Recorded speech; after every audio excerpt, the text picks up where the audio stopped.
Hello, I'm Luke, and I need a haircut. It looks good. I like it. I need to say that at the beginning because whenever I appear on video like this, and I have either a beard or no beard or short hair or long hair, people comment. There's always someone who has to comment. So I'm doing it first. Yes, I need a haircut, and yes, I have a beard, and it probably makes me look old. You need to stop drinking. I need to stop getting fat. Really? Okay. And what about you, Amber? Is there anything you need to do? What do I need to do? Yeah. You need to become more intelligent, apparently. I need to brighten my set. I need to sharpen my game. Why do you say she needs to become more intelligent? Because when you on your Facebook page, when you posted, hey, do you have any questions for Paul and Amber? Some guy was talking about the fact that Amber pretends to be intelligent, but she's just an uninformed BBC listener. Yeah. Total muppet who wrote that comment, I have to say. I don't know. I mean, I do listen to the BBC. And he made a comment about me stopping. Apparently, the question was, why am I stopping getting fat? Why are you stopping getting fat? Disproportionately fat. I wasn't, disproportionate. Yeah, I mean, he wrote, yes, why Paul gave up on, so grammatically incorrect, as well as just being not very nice. Why Paul gave up on his gaining weight disproportionately. Yeah, and somebody even liked that comment. They loved it. But I'm. He probably liked it himself. You can't like it. He liked it himself. Oh, he liked it himself. Well, then he's a Really? proper dickhead, then, isn't he? And then for you, Amber, I got a he said, I got a GIF. I see. The thing is, I actually think we shouldn't focus on the haters. Don't feed the trolls. I'm not, but I was kind of like, well, I didn't even know I was getting fat disproportionately, but I am. Like, I need proportionate? to stop. What do you mean? I don't know. Maybe because my belly is disproportionately big compared to the rest of my body. Like, if you see me from the back, you're like, oh, that's a normal human, and then you see me from the side, you're like, fuck me, is he pregnant? I have been drinking a lot since COVID, and I haven't really stopped. Today I haven't had alcohol yet, though. Well, it's only 2:30 in the afternoon. This is true. I don't usually have alcohol this early anyway. You probably got up pretty early, pretty late. So the comment about you, Amber, was, sure, why, so again, grammatically incorrect, as well as not very nice. Why Amber's gimmick is the intelligent one if everyone can tell from miles away that she is not a brilliant mind, not even an average one, just poorly informed, brackets BBC 4. Yeah. Yeah, right. Good luck with that one, mate. I love it. Good luck with that. So to put this into context, everybody, first of all, so obviously Amber and Paul are here in my, what am I calling it? Pod room? Podcastle. Because I'm up at the top. Pod cupboard. And Podcastle, it sounds like podcast. Yeah. Just with a afterwards. Yeah, Podcastle. So shall I call it the pod? Well, the place is the Podcastle. This is the pod room. Or pod cupboard. Well, it's not like you have more of the building. Well, yeah, I can use the toilet in the corridor. Yeah, all right. Does right. that count? The Podcastle. I like Podcastle. Anyway, you're here, and I posted on Facebook and Twitter, the two social media platforms that I use, although I don't usually go on Facebook very much because it seems a bit sinister and I don't understand it anymore. Anyway, I posted on there, Amber and Paul are coming on the podcast. Do you have any questions for them? And then various questions appeared, and we've chosen to focus on the two negative comments. Yeah, from the same person. From the same person, which you should never do. You shouldn't give him any attention. It gives, it adds a certain, hilarity. I like it when people insult me. I find it funny. Did you hear that, everyone? Yeah, insult me now. In this video, in the comments of the... Where do you post this? This will be on YouTube, won't it, as well? Yes. You're crushing it on YouTube. So in the YouTube comments, people on YouTube, insult me below. And I might take some of your favourite insults and do something with them, like make my own video. Which insults would you choose to use against Paul? Against Paul? He's a wanker. Oh. There you go. There's a good one. Well, that's just factual. Fucking wanker. That's just that's fact. That's not an insult. That's just accurately describing what I do. To be fair. For those of you learning English, which I presume most of you are, wanking, the verb to wank, means to masturbate. Do you do Wordle? Wordle. What is Wordle? Wordle is this game which lots of people do where you have to guess a new word each day. So it's a 5-letter word. Yeah. And, if you get the right letter in the right spot, it turns green. And if you get the right letter but in the wrong spot, it's orange. Yeah. I've seen people sharing it. I've done it a couple of times. Okay, well, I do it every day. And I do it in French. But there's also Loodle, which is like a rude word. Oh, yes. And it's quite difficult because some of the stuff is really weird. Is it British though, or is it? It's mixed, so you can get. But then it'll often be like a sort of 6-letter word, and I always my first 2 guesses are always filthy wanker. But it's good because wanker has got a W in it. It's got an A. It's got an E. It's got a lot of a lot of useful letters. Plus it's just a classic British swear word, isn't wanker. it? Oh, you fucking wanker! You Which wanker. you can shout from a car if someone cuts you up. Yeah. Yeah, Exactly. yeah. What else was I going to say? Oh yeah, another thing, just to preempt any comments. Does this bother you holding a microphone like this during the recording? Is this a problem for you? No. This is how many podcasts have we done together? Many. And this is the first time you're asking us. No, it's been the same time. Every podcast we've done has been this layout. The only addition is we have a camera now. Well, although the last time we did a thing together, we were in my studio, and we had my cameras. We've videoed before, but the point is, but we've been holding our microphones. But on audio versions, no one knows that we're holding microphones. But on video, and the video version, there's a couple of comments always whenever I do videos like this where we're holding the microphones. And you could at least get some microphone stands or something like that. It's like, Luke. it must be Luke. I recommend that you buy some microphone arms or microphone stands or use lavalier mics. Because it must be very annoying to have to hold the microphones. Does this bother you, holding a microphone? This is my job. This is what he does. He's a professional at doing this. Exactly. All our jobs are standing on stage and making people laugh. More and or this less. is how we hold a microphone. Yeah. So obviously it doesn't bother me. We're okay with it. Yeah. We're okay. And in case you're wondering. But yeah, you should buy some microphone arms. I don't know, you'd fit them in. No, I've got There's 2 no microphone room. arms, but there's no room in here Like anymore. the bendy, like the ones I've got in my studio. The bendy ones. Yeah. I've got 2 of them, but no. They don't fit in. No, And you no. can't have a microphone stand if there's 3 because there's nowhere to... I mean, unless it was like a one in between your legs. Are you doing it again? That's why they call him a wanker. Yeah, but the thing is, people now listening to this don't know what I was doing. He did a listeners. This is the problem now that you have, isn't it? Well, no, it's all right. No, you've got a problem now. No, I don't have a problem. Is that you've got you're doing YouTube, and then you've got to be, for those of you just listening to the podcast. No, that's all right. That's not a problem. But anyway, for those of you just listening to the podcast, what Paul just listening, see, that's negative. Do you know what I mean? That's those of you who are only listening and not watching because you're too great to be able to watch. You're falling down that. See, you pushed me down it. You're letting. It was fine. I was fine until you said that. You're pushing away the traditional people that would listen to your podcast podcast I'm not. For YouTube because you want to become a YouTube I star don't. now. Look at you. You've hung up your little award with your 100,000 things. What is this? And now you don't care about the people just listening to it on the bus. You would rather look into the camera and be like, "Hi, look at my sexy hair, everyone." He's a wanker. Remember. A lot of the sexy hair, really. Anyway, for those of you just listening, I was mimicking a microphone stand in between my leg, and it looked like I was masturbating a huge penis. Yeah. That's right. His own, I assumed. It could have been someone else's, I don't know. But There's only one other penis in this room. that's right, yeah. It's mine. Dun, dun, dun. So, what do you think of my pod room? I love it. It's amazing. It's great. I'm jealous because the studio that I have is not mine.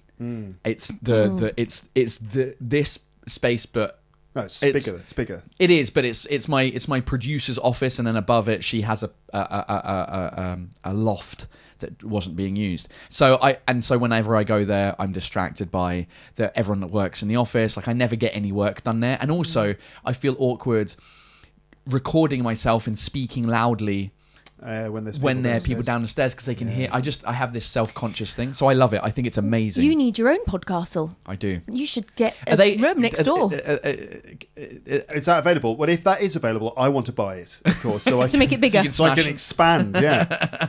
I will buy next door and block you. I will castle block you. You'll pay double the price. No, it's great. I think it's amazing that you have your own space. As I said, I'm sure your wife was happy when you took all this stuff out of your house. But it wasn't in. Well, yeah, it was in the house. It was in my other pod room, but it was still in the house. Yeah. The disadvantages are that the toilet is a common toilet between, I guess, everyone else. There isn't really anyone else who's living up here. There's maybe 1 or 2 people that I see sometimes. They are empty.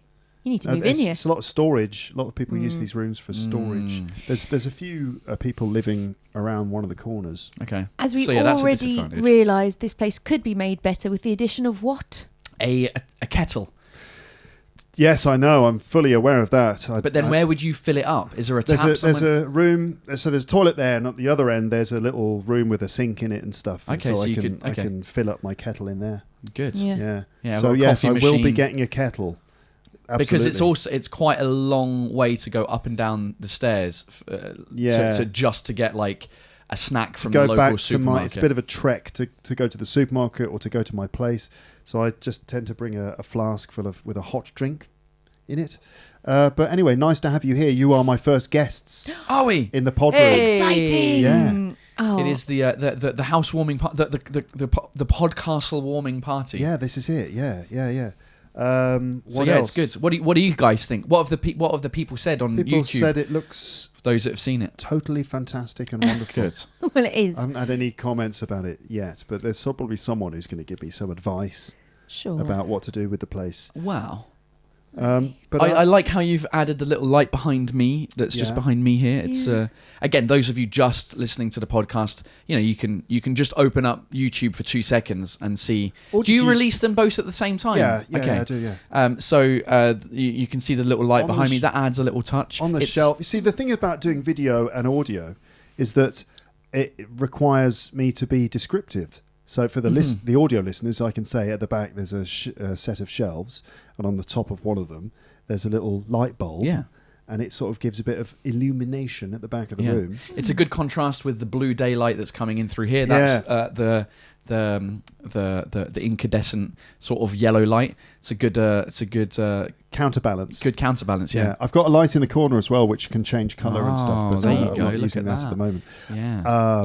That box there with my logo on it, that does light up. Light box. Does it? Yeah, there's a light box, so you can switch it on, and it illuminates the logo. I mean, the only thing, if you were looking to professionalise the setup, go on. What you would do is you would get a black blind that you could open and close the window, and then up here set up screw in an actual studio light. No.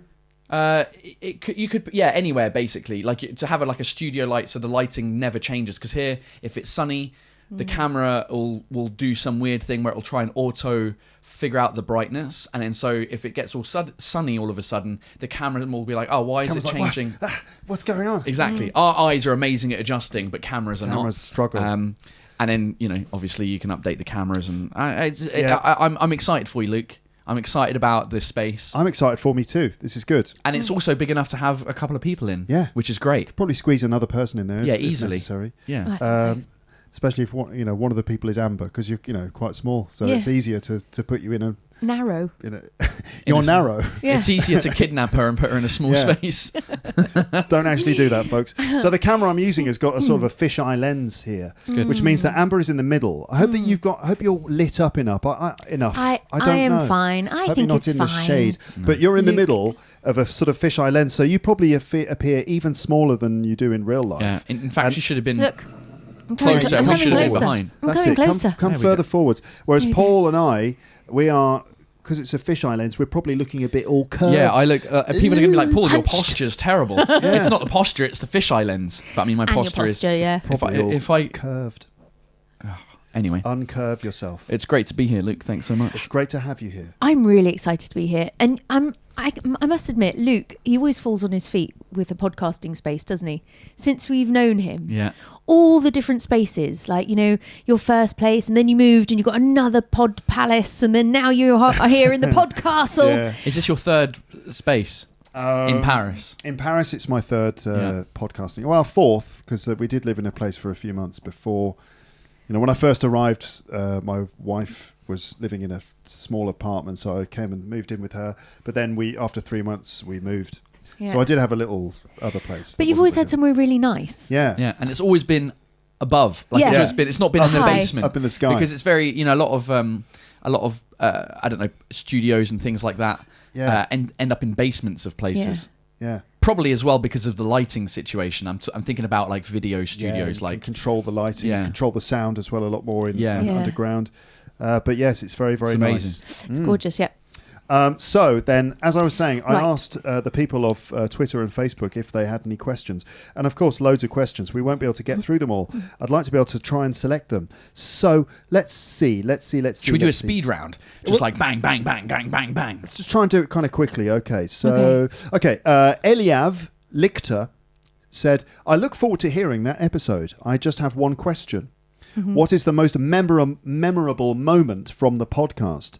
Besides that, hello from Israel and thank you for great moments. So what's your most memorable moment from this podcast?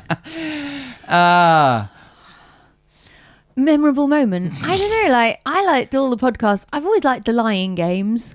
Oh, the lying games were fun. Yeah, that's true. I realised that you're very good at lying and you don't lie. I just never lie. Don't lie. Keep it simple. What was the one where we did like some sort of murder mystery or something like that? The burlap sack. I've never there was a forgotten. burlap sack I feel involved. like burlap has become a big part of my life And since that Hobson's murder mystery. Choice and Yes, gaslighting. Yes. I don't remember You any can't of this remember any now. of it. I remember all of it. Yeah, we did a murder mystery thing, and there was a character who had a burlap sack on his head, and we were like, "What the hell is burlap?" And then after we first discovered it, we kept finding Everywhere. other references to burlap. Like in your research for your podcast, you kept reading about burlap sacks all the time. I've got some other detective stories that we could do together. Yes, I've I loads love of- a detective loads of story. stuff for us Yeah. to do together. Yes. Yeah, the That was games are fun. always fun. Yeah, I don't know. Yeah, when we were at your first With Podcastle place with on the terrace in the sunshine. in the sunshine where we were rotating to They're all not get move burnt. around. I don't know. I Moving. just feel like it was good. There were good times in my life where I was quitting my job. I was starting doing stand up, and it was kind of getting going. And I was quite often on the podcast. I just have fond memories. Yeah, that of was a good time. Pre-Brexit era. Yeah, that was good. Pre-COVID, pre-baby, pre-lots of things. Yeah. Yeah. And yeah, we played like vocab games as well, where we had to try and make each other guess words, and Paul doesn't know any words or doesn't know any idioms anyway in English. That was fun. What about you, Amber? Yeah, the same. I mean, the burlap sack, definitely the lying game. But yeah, that moving around in the sun, all of us like chasing, like we'll go in the sun for a little bit and then we'll be like, we've got to move out of the sun now. Yeah, there was one bit of shade, and we had to keep trading it because, especially for us, because we're like So white. so white and ginger that it's like we'd go, one of us or two of us would burn in the sun, and then we'd have to switch places. The early days of podcasting with Amber and Paul. So basically a lot. Yeah. A lot of memorable moments. A lot of memorable moments. About the lying game, I always want to do the lying game, but I just sort of stopped asking you to do it because I started to think, I think I've asked them for, they've done all their stories now. Yeah. If I asked you again, next time you're on the podcast, can you think of a story? You'd probably be like, for fuck's sake, not. I would just be like, I know I've got to come up with a fake story, and then Yeah. Yeah, I feel like we just squeezed all the juice out of that lemon Yeah. yeah. a little bit. But maybe we Good can, question. Maybe we can come back. Who was it? Eliav. Eliav. Eliav. Okay, next one is from Nisal Wirakun. As a stand-up comedian, I think this is for everyone. What do you think about the Oscars? So this is, remember, we're trying to do quickfire. Quickfire, We can't okay. spend 25 minutes talking Yeah. about Will Smith and Chris Rock. All right then. So at the Oscars this year, there was a controversial moment where Chris Rock, who's a comedian, was on stage hosting the Oscars. He wasn't even hosting. Wasn't he? He was out to present an award. He was just introducing someone. Yeah, it was. So he wasn't there from the beginning of the night, and at the end, he was literally like, "I'm going to present this award, but before I do, a couple Here of are some jokes." jokes. Yeah. One of the jokes he made was at the expense of Will Smith's wife, who has alopecia, which is a condition which causes their hair to fall out. I don't know. I don't think Chris Rock knew about the alopecia, or did he? I don't think he did. I don't think he did. But anyway, she now is bald. And If he did, then that was a dodgy joke. Like, Yeah, if he knew about it, illness. it's a rough joke. If he didn't know about it, which I think he didn't, because everyone's like, yeah, but she publicly, yeah, but who watches her show? Do you think other people? Anyway, not sure Chris Rock is keeping up with all of her news. No, But anyway, exactly. Chris Rock was doing jokes, and he made a joke. It was kind of a crap joke, really, and pretty harmless. Well, not harmless. Anyway, it was a pretty poor throwaway joke about the fact that she's bald. And then Will Smith got up and walked over to Chris Rock on stage and slapped him across the face. yeah. And then went back, and there was an exchange where he was swearing at him and stuff like that. So what do you think of this? I thought that looked like that Batman slap. You know that? Yeah. That meme. Oh, Yeah. Yeah. It looked a lot like that Batman slap. Look, it's not okay to hit comedians, No. even if their joke's a bit shit. the joke wasn't great, but that wasn't okay. Yeah, there's one person in that situation who committed a crime, who actually committed a crime that you could be charged for, and that was Will Smith. You can't assault someone like that because you don't like the joke, because someone told a joke, which we all agree he did definitely laugh at. Yeah, he did. He did laugh see the at video that, footage. He's laughing at the joke, Yeah. and then he obviously sees his wife's reaction. Well, there's something that the frustrating thing is like, and of course the Oscars must have this footage somewhere, but no one's seen it. Is when Will Smith's laughing, you see Jada not looking very happy. And then it cuts back to Chris Rock, and he's like, "Oh, come on, that was a good joke." Blah blah blah. So there's a couple of sentences that he has, but we don't see what happens between Will and Jada at that point. She's probably like, "You're laughing at that joke," like that to him, and he was like, "Oh shit!" And then he was like, "Oh damn!" So I've got to make up for it. So that's when he stormed down and slapped him. I have a theory. Yeah, go on. I think because if you listen, so when it cuts back to Chris Rock after he said the joke, Will Smith laughs, Jada's not happy. Then Chris is like, I can't remember the exact words, but he's like, "Oh, that was a nice one. Like that was just a joke just for you, Jada." Yes. Right. And so I think here's my theory: when they were working on Madagascar, Chris Rock and Jada Pinkett Smith, they're both in the same audio booth voicing the characters. Yes. I think they slept together. You think? And I think that initially Will Smith is laughing at that joke. He's like, "Oh, whatever, it's a joke, ha ha ha." But then when he goes, "Jada, that's a joke just for you," I think it triggers Will Smith. Just for you, like that other thing that was. And it's like a you. private joke, just me and you, a private joke from back in the day when we used to work. Like there's a thing there that we don't know, and that because there's no way just Will Smith looking at his wife being angry, he would go up and slap. There's something else happening in that situation. Well, apparently she also had an affair. Right, many. She have an open relationship. So it's not an affair. Yeah, but we all know from watching that Louis Theroux documentary about open relationships that they always favour one person and another person basically gets the bad deal. So maybe Will Smith's been cuckolded or whatever the phrase is, and he feels like he's got cockholded, or not cockholded. Why didn't you hold my cock? I wish I'd been cockholded. Why did you get cockholded by my wife? Yeah, I think there's something else going on that we don't know, and we might not find out for many years. But no, it's not okay. And also, the crazy thing is that he won the Oscar later that evening. Yeah, that was and everyone's like, "Yeah, Will Smith." Yeah. And everyone stood up, and everyone was like, he just assaulted one of the presenters. Yeah. Really? I mean, not anyway, okay. Not okay.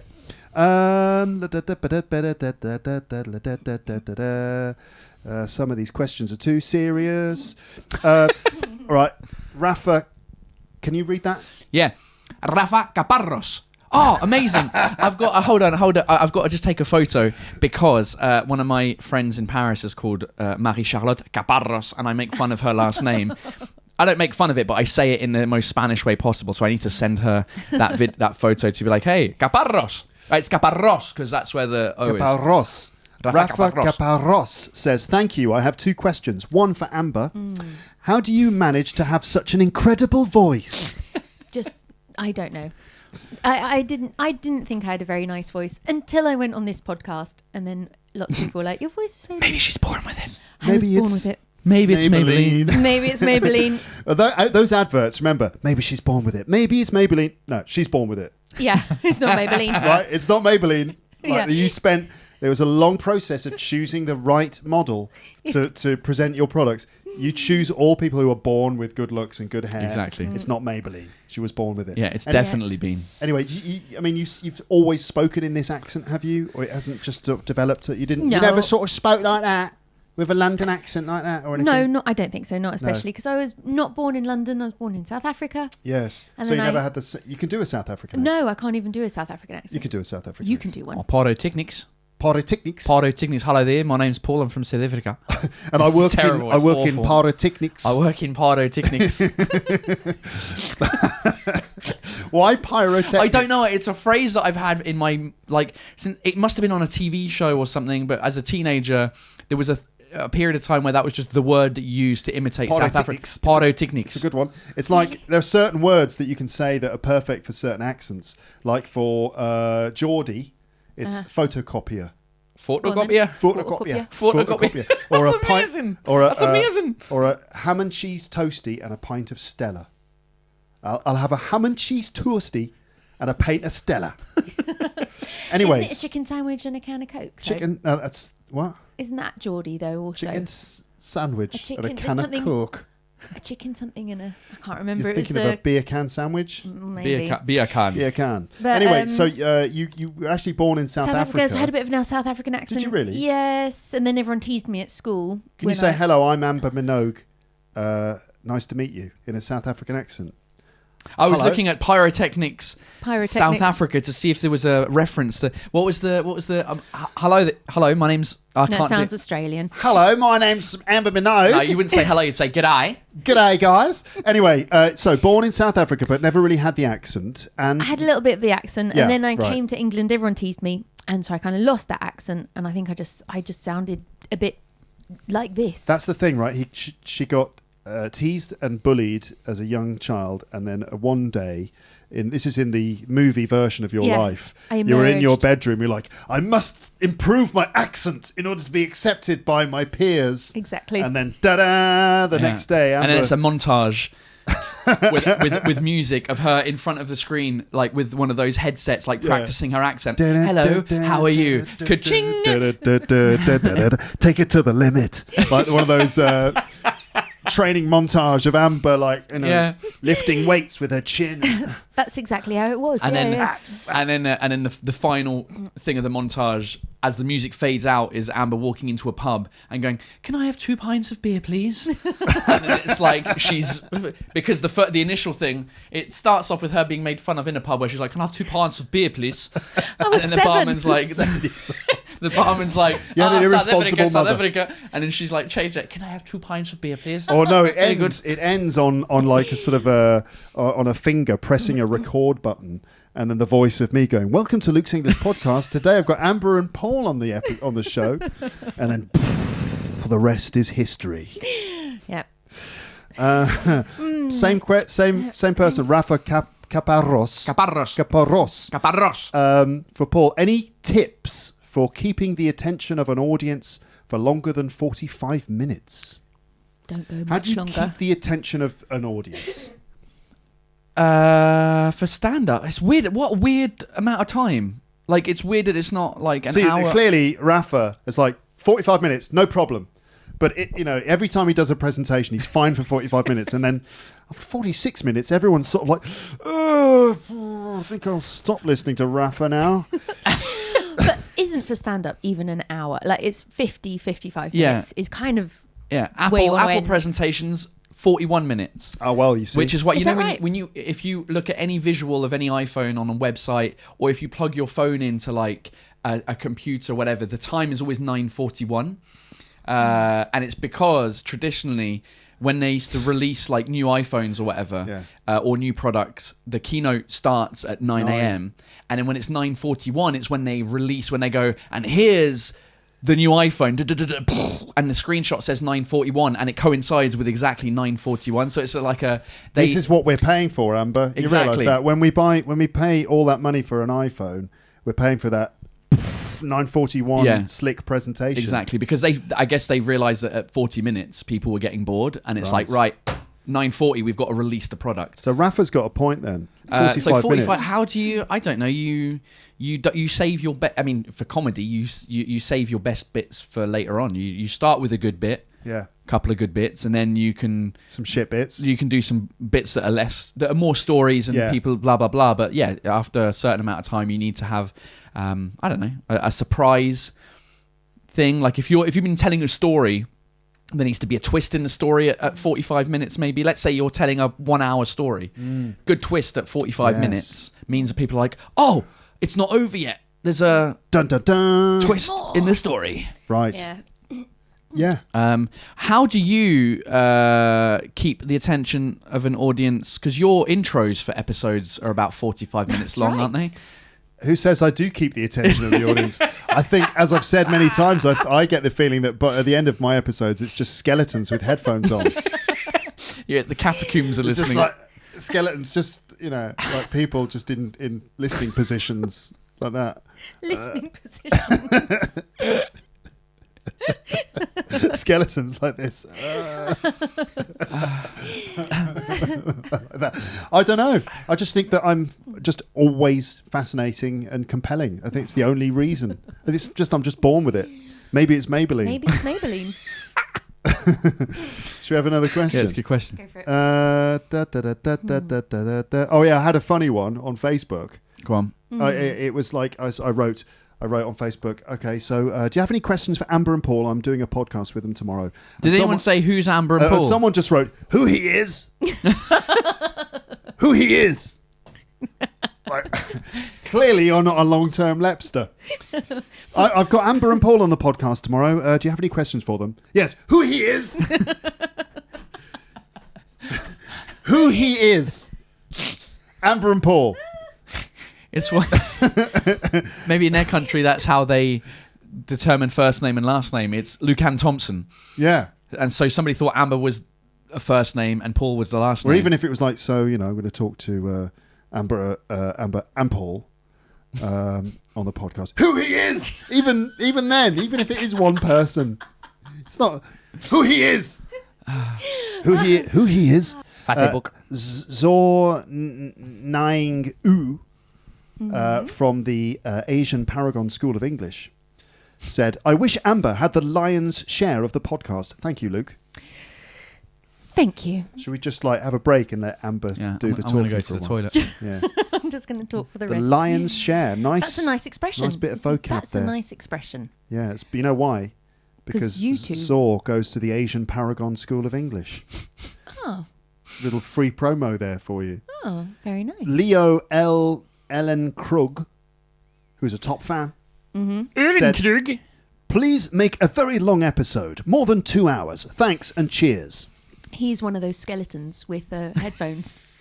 Or not, listening all the way through. Apparently being nourished by see? your long Make podcast. it 5, David says. said, make it 5. Is that David with 2 A's? Dawid. Oh, no, Dawid. Ah. I need some new glasses. Okay, let's read David's. First of all, you are the best, all 3 of you. Can't wait to hear this new episode. Paul, on one of the old episodes, you did say that you don't remember your dreams. Have you tried the pillows with memory foam? I just got that. You see what he did? It's a good joke. You see what he David, did? well done. Well done. David, how long have you been waiting for the opportunity to make that joke? Look, he got... Since he heard that you don't... I never said I don't remember my you dreams. don't remember your dreams. He's like, ha! Next time I will mention he memory got quite a lot of foam. likes. He got a lot of likes and a lot of reactions to that one. As Good well one. he should, because that was quite a good joke. That is a good joke. Don't but remember. Let me just I'm repeat it for those people who didn't get it the first time round. It was, Paul, you said on the podcast once that you don't remember your dreams. Have you tried those pillows with memory foam? Yeah, I feel like that is similar to another joke that we've talked about, where people don't understand it. You mean the one where you mean the one where I said I'm the Lion King? You mean that one? Yes. Yeah.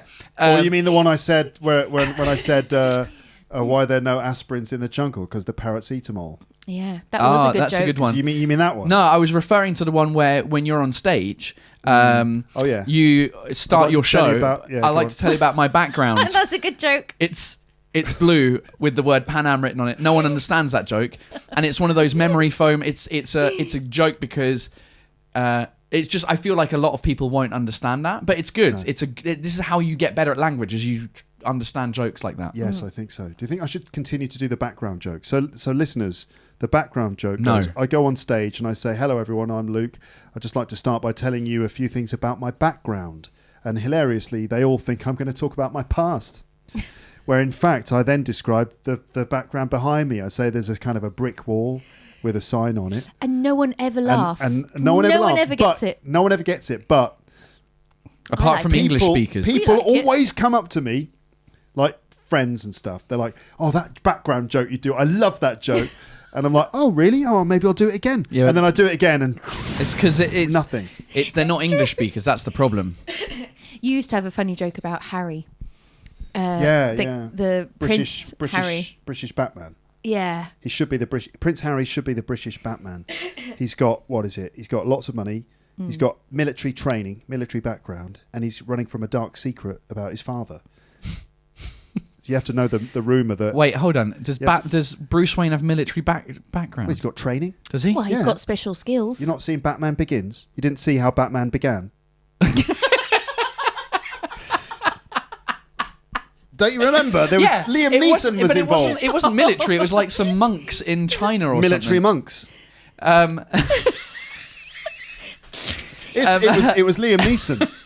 It was Liam Neeson again. I saw yet another film with Liam Neeson where he's like running after terrorists again. It wasn't Taken. It was another thing. It was recent. I can't remember. Yeah, I saw the posters for that. Yeah, it's Liam Neeson with a gun, and it's sort of like he's in some. Old now. I know. Liam. He shouldn't be allowed. People with his elbows. Did you see Liam Neeson with the Derry Girls? No. It was a BBC comedy promo. It was very funny. What's the Derry Girls? I've not actually seen it, but it's sort of like a gang of girls from Derry. From Derry. Derry. I'm Liam Neeson. I'm with the Derry Girls. We're going to do some singing. Hey Liam, would you like to come here and see my new show? Northern Irish accent. But yeah, it's a play on words. It's not even a play on words. I'll tell you. What, the memory foam? Yeah, it is a play on words. But here's a joke that never works in English for me, but it always works in French. Very basic joke, right? All right. The joke is, I had a child recently. I recently became a dad. Audience applauses. Towards the end of the applause, I go, it's fucking shit. They all laugh. I'm like, it's horrible. She complains all day. And I imitate my baby cry. And I go on like for like 20 seconds, just like, and I go, and it's just my wife. Right. Yeah. Yeah, it's the old, switcheroo. You thought I was talking about my daughter. When Actually, I was talking about my wife. I was only 28 years old at the time. Yeah. And when I was... And then I got off the bus. I don't get that reference. I'll tell you. But anyway, so in my show in France, I used to do that bit in English, never hit. I just say it in French now, gets a like round of applause every time. Why is that? Yeah, I think it's because there's just an extra like... If I said, and that's just my wife, and waited for 5 seconds, there would be a couple of laughs, but it's because it takes them a long time to work out, and that's just my wife means, and that is just my wife. Yeah, I'm not talking about my baby, I'm talking about my wife. We thought that's recontextualized everything. Yeah, and I think the memory, I guarantee you, mate, I would love, I'm not performing anytime soon, but to go on stage with that joke in English in France, to be like, so the other day, I was telling a friend of mine that I couldn't remember my dreams, and he suggested that I get pillows made of memory foam. It would be crickets. Yeah, they'd all be like... But it's a good joke. Okay. That's the thing. What's the next It's a good sentence? joke. It is a good joke. Well It's done, a good David. joke, yeah. Well done, David. Amber, a question for you from Azza Safarova. What Amber thinking... What does Amber think about British and French style clothes, fashions? Is there any difference? So this is a question directed to... Is it direct? Yes, it is directed to you. Yeah. Is there a difference between British and French clothing styles and fashion? Well, there's two things, because there's London and Paris. Let's say London or Paris. I think so, because when I go back to London, I know what's fashionable, because everyone's wearing it. Like everyone. Like if you're like 5 or 50... If it's skinny jeans, everyone's in skinny jeans. If it's big hair, whatever, like everyone really goes for it. Whereas I think French people are just like, yeah, I'm going to do... They're a bit more... Conservative. They're a bit more conservative, but they actually kind of stick with what they like and suits them. And it's a bit more classic. And English people are a bit more flamboyant. And also like, we're going to go for it. And yellow trousers. If yellow trousers are in, we're all going to go for it. And so it's much more colourful, but it can be weirdly more... conforming in some ways in England. Do you see what I mean? No.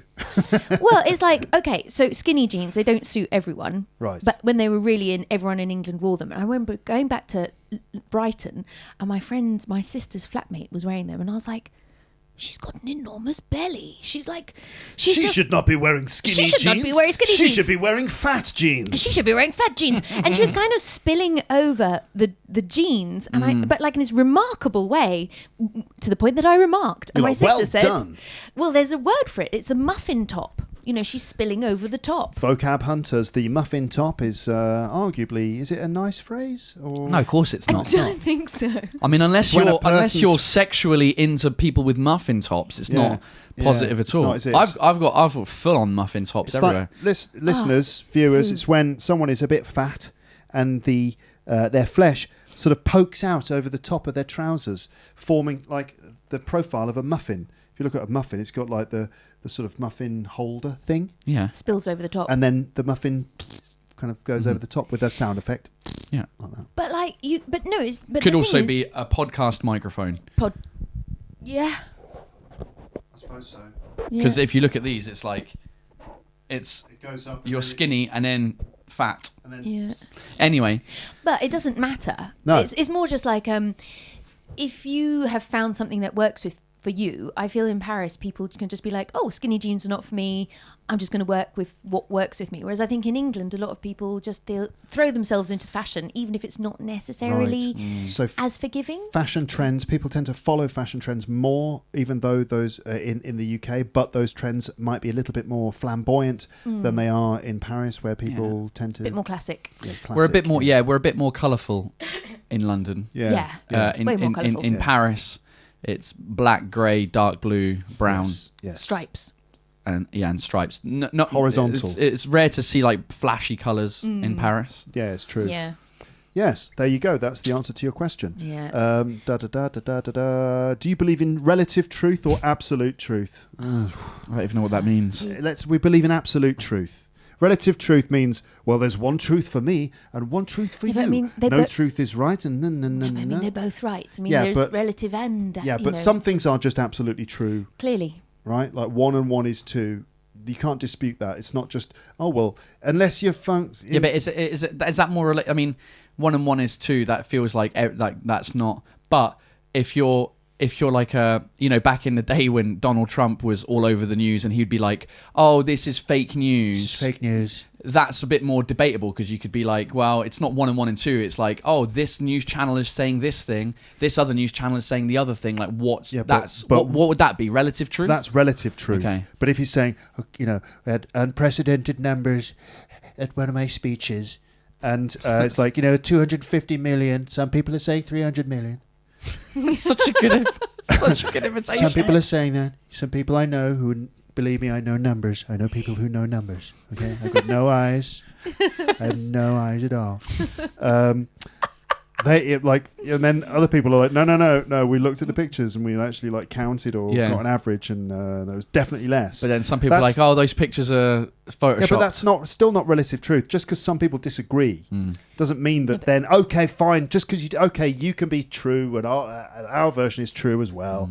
I don't know. It seems like bullshit to me. I think in some cases, in a legal case where you've got, people trying to debate or negotiate the settlement of some dispute, then maybe there's a sense that there's of relative truth in that. But when it's a simple case of did this person do this? Was that person there? Was it 250 or was it 25? Those sorts of things. Then absolute, well, it's like, absolute truth. Which one do you believe in? Obviously, I just believe in what are the facts. But that doesn't make it true. If some people believe it, doesn't make it true. I mean, No, but both are true. We've all established some things are true. They are absolutely true, like numbers, as you have identified, and some things are relative. Truth is both. Like what? Well, opinion is obviously relative. You were talking about law and legal things. So there's this feeling opinion of is not truth. Sorry? Opinion is not truth. Well, it depends about some things which are subjective. What does it mean? If I think something is right and beautiful and someone thinks it's hideous and offensive, who is right? Is it okay? Do you know what I mean? That's not a truth that can be pinned down. That comedian... that comedian true. is shit. His jokes that's are shit. opinion as well, yeah. But is it that's not true for that as person. That comedian said or did something. Yeah. Yes. And, that's black and white, isn't it? Yes, but truth is both black and white and obscure. Like what you talked about earlier about a crime. So someone commits a crime, and let's say that they did definitely commit that crime, but during that crime, they were not in a mental state where they were able to fully understand what they were doing. Yeah. They committed that crime, yes, but are they guilty of that crime? You know, there is these elements of truth and relative truth. Did they commit the crime? Yes. Are they guilty of the crime is another thing. But I still think that he did commit the crime, even if he didn't want to or didn't know he was doing it. That's still true. Well, and whether he's guilty is a secondary thing. Well, then it's like, but if you commit a crime, you don't know that you're committing a crime. Like, I think the thing is that truth is, lots of things are objective. Yes. This is true. We cannot deny it. Yes. And some things, but there is grey area in truth. For me, this is like, do you believe in fact or opinion? It's like, I believe in both. Yeah. Well, but they're different things. Well, so is that, though. So is relative truth. And the only thing that's the same is the word truth. But so relative truth is like a oxymoron. Basically, right. So then you believe in absolute truth. If you think relative truth is an oxymoron, I mean, it's kind of an oxymoron. But for me, it's not. It's like fact and opinion. Like fact, 1 + 1 is 2 is a fact. My opinion that Chris Rock's joke wasn't great is my opinion, but it's not necessarily true that the joke wasn't good. So I think we should say that opinions are not facts. You know, like the only fact here is that it's a fact that you believe that the joke wasn't good. It doesn't mean that the joke wasn't good. No, because they're two different things. Opinions about a thing and the truth are two different things. Yeah. And they keep getting mixed up all the time. Anyway, next question. No more serious stuff. Damn Slow, who certainly wasn't in a hurry to leave this comment. Took his time to write this one. I wonder where Dan's from. Damn Slow. Or Damn. He's from Poland. Oh, okay. Thank fuck for that. I'm so happy, Damn, that you are from Poland. He's a photographer. Oh, lovely. Okay. Be aware that he does like to set up his photographs quite carefully because he is damn slow. Did everyone get that? His name is Damn Slow. You got it? Anyway, because they're living in France, do they eat frogs? And you, Luke. And to you, Luke. And do they eat me? No. Do you eat frogs? No. Have you ever eaten a frog? Yes. Legs. Frogs' legs. It's only the legs. Yep. Come on, don't be ridiculous. Steady on. It's like, don't be ridiculous. They don't eat frogs. Just the legs. Just the legs. Just the legs. Tried them once. Yeah, tried them once.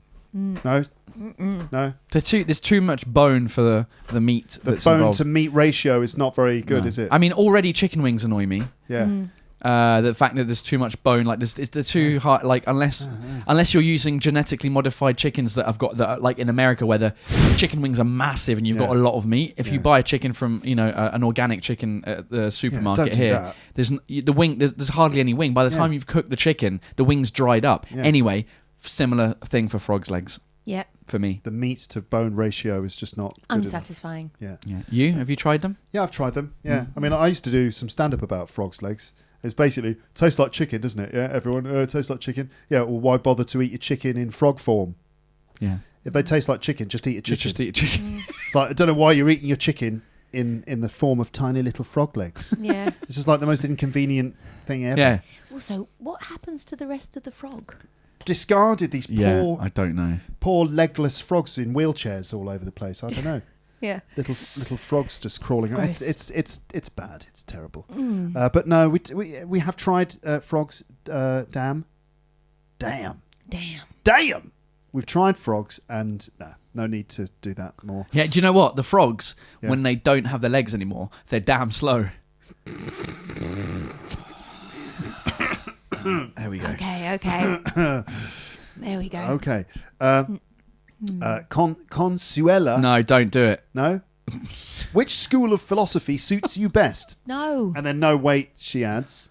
You've already done that one. Because we did that a number of years ago, and Paul got all frustrated because he didn't like the questions. It's probably the same thing as the absolute truth. Anyway, whatever.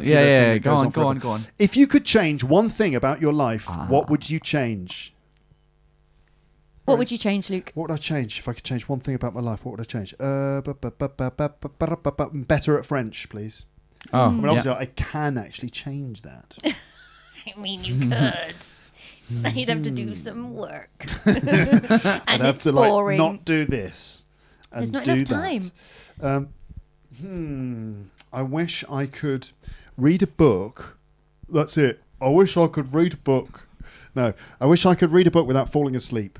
That's the one thing I would change. No, there's other things I'd change, but I'd rather not talk about them right now. But I wish I could read a book without falling asleep. Really, because I can't read books because I'm just like, this is wonderful. So relaxing and lovely. Read a few pages. Oh, I love it. Well, you should read them before you go to bed. I should read them before I go to... Well, that's the problem. I am reading them before I go to But bed. it's a great way to fall asleep. Yeah. Not scrolling. Yeah, I don't scroll. You read. No, I just stay on one YouTube video. But I should read more. What about you, Amber? To be honest, I'd like to read a book and remember anything I've read. Like I read it, I'm like, that was fascinating. And I talk about it, and then I'm like, I've forgotten it. Like next day.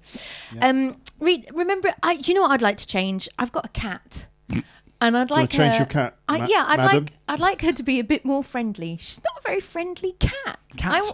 It's because she's a she.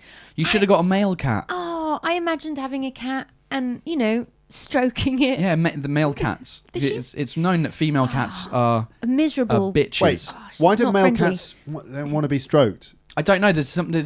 We were talking about this with Addie. Addie is cat crazy, and she's had one female cat, and it was horrific because there's something I can't remember what she told me about it. I can't remember what the thing is, but there's a thing that female cats are just like horrible. Really?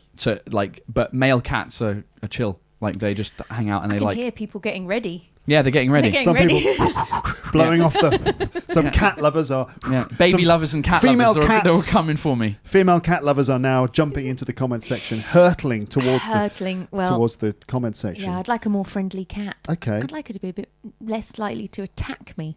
A bit scratchy. Very scratchy. She hides behind stuff and throws herself at me, or sits up on the table and scratches the baby when she goes past. And do her back legs come up like that and stuff? Yes. Cats, they grab you and back leg comes in like that. Like rabbits. Yeah, like what's that? Always the little back legs come in. And she flattens her ears down and she looks like an owl, and then she attacks. Jeez. Terrifying. I rescued her. So, how do you say this name? Paola. Sergio Laudani. You reckon he's Italian? I think he's probably Italian. Yeah. Former stage receptionist at Hotel Villa Michelangelo. Sounding more and more Studies Italian. lingue per comunicazione interculturale a Università Corea di Vienna. I think we could assume that he's probably Italian. Italiano. Imitate an Irish accent, please. P.S. You are the best. We already did. You did Derry. You know what? I was in the street the other day. It sounds like one of my comedy routines already. Yeah. But I had to give some directions to some people. Seriously. Did you say this is not one of my comedy routines? Stop it. So they were a family. I think they were from like South America. And I gave them directions. I was like, okay, just up there, left, blah, blah, blah. And then afterwards, he's like, oh, thanks very much. Oh, by the way, are you from Dublin? I was like, no, I'm not. And he said, but you're Irish. I was like, no, I'm not. And I said, I'm English. And he said, oh, because I used to live in Dublin, and you have the same accent as the people there. Nope. And I was like, no, I don't. No, I don't. I really don't.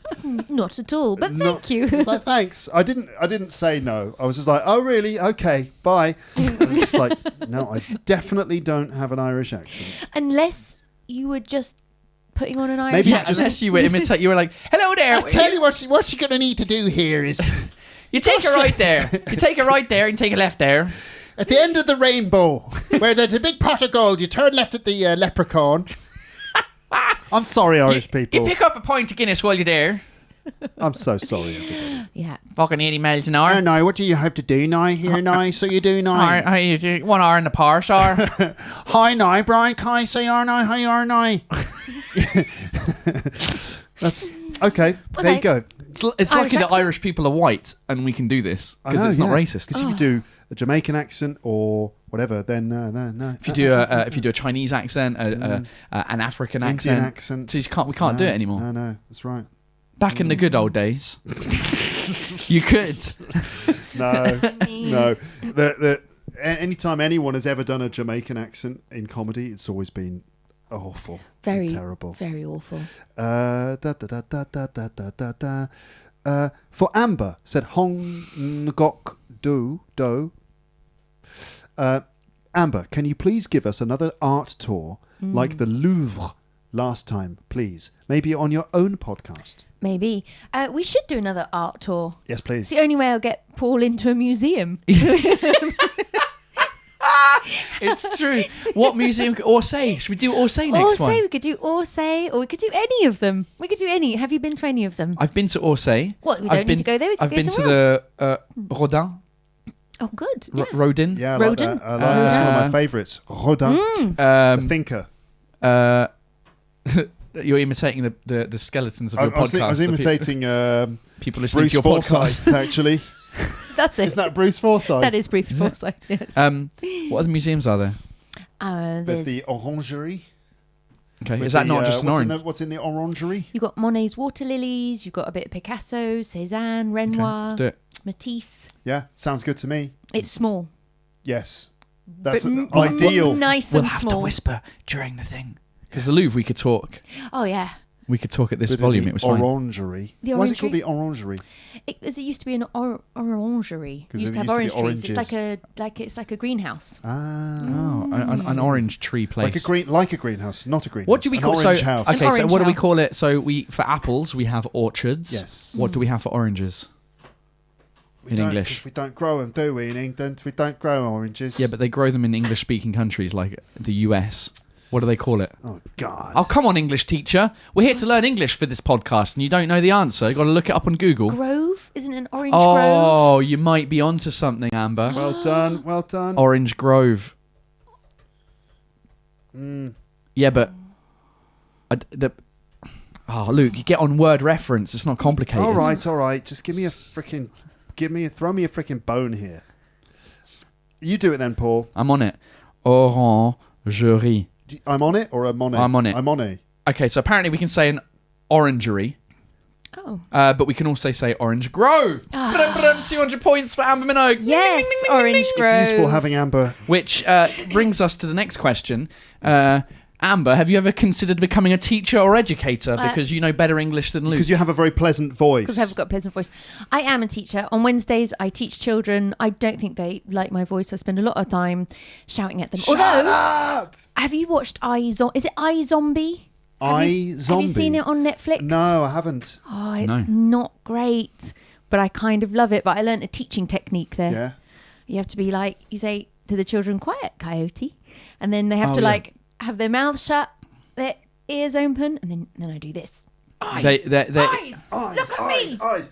Okay. Mouth open. Quiet coyote. Quiet coyote. So Mouth it's their open. mouth shut. Mouth shut. Sorry. Ears open. Ears zero. What? Ears. Ears what? I heard it as well. I can't say it. You know I can't say it. Ears not closed. Alert. Yeah. Ears up. Open. Yeah. And then eyes on me. And eyes on me. Eyes on me. Eyes on me. I love it. It's my favourite thing. Good teaching technique. Quiet coyote. A coyote is a kind of a wild American dog. Yeah. And then they tried to do that because they're only 9 and it focuses them. Do you know what they call this in Australia? What? Don't talk dingo.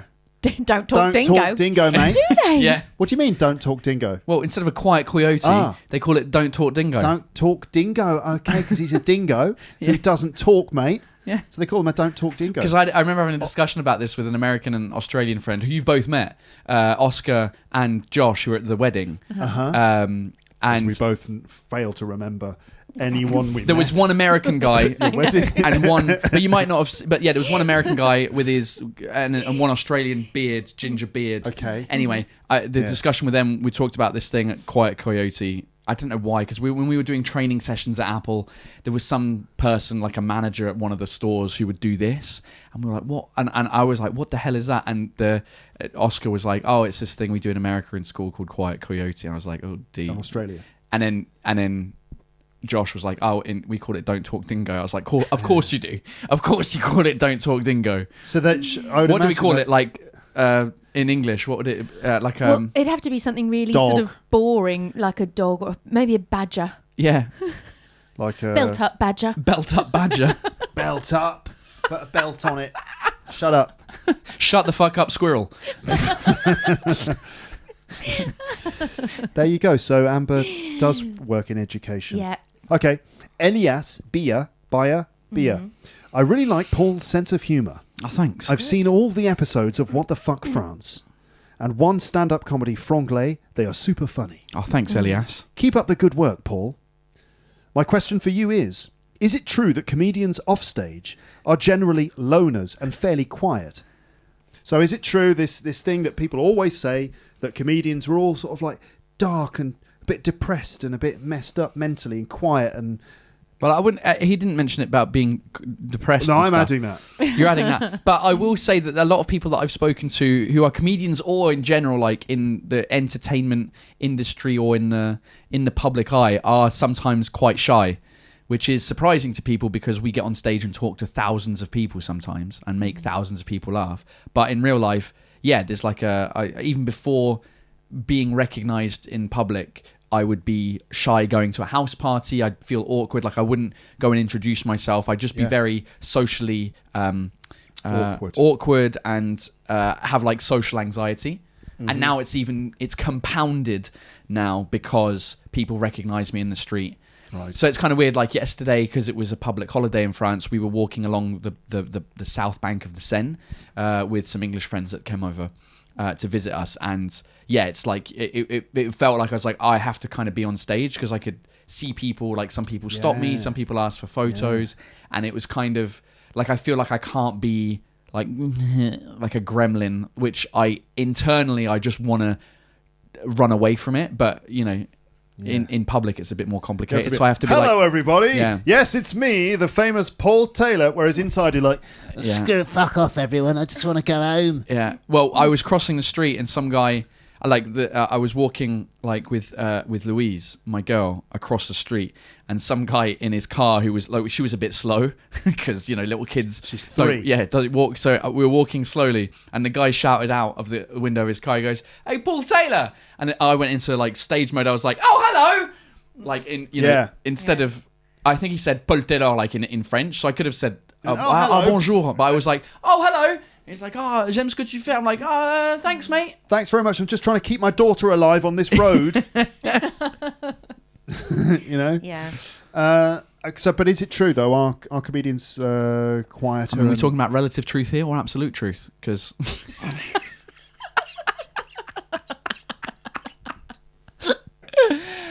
I don't know. Some people, some comedians I've met are like me. Some are not.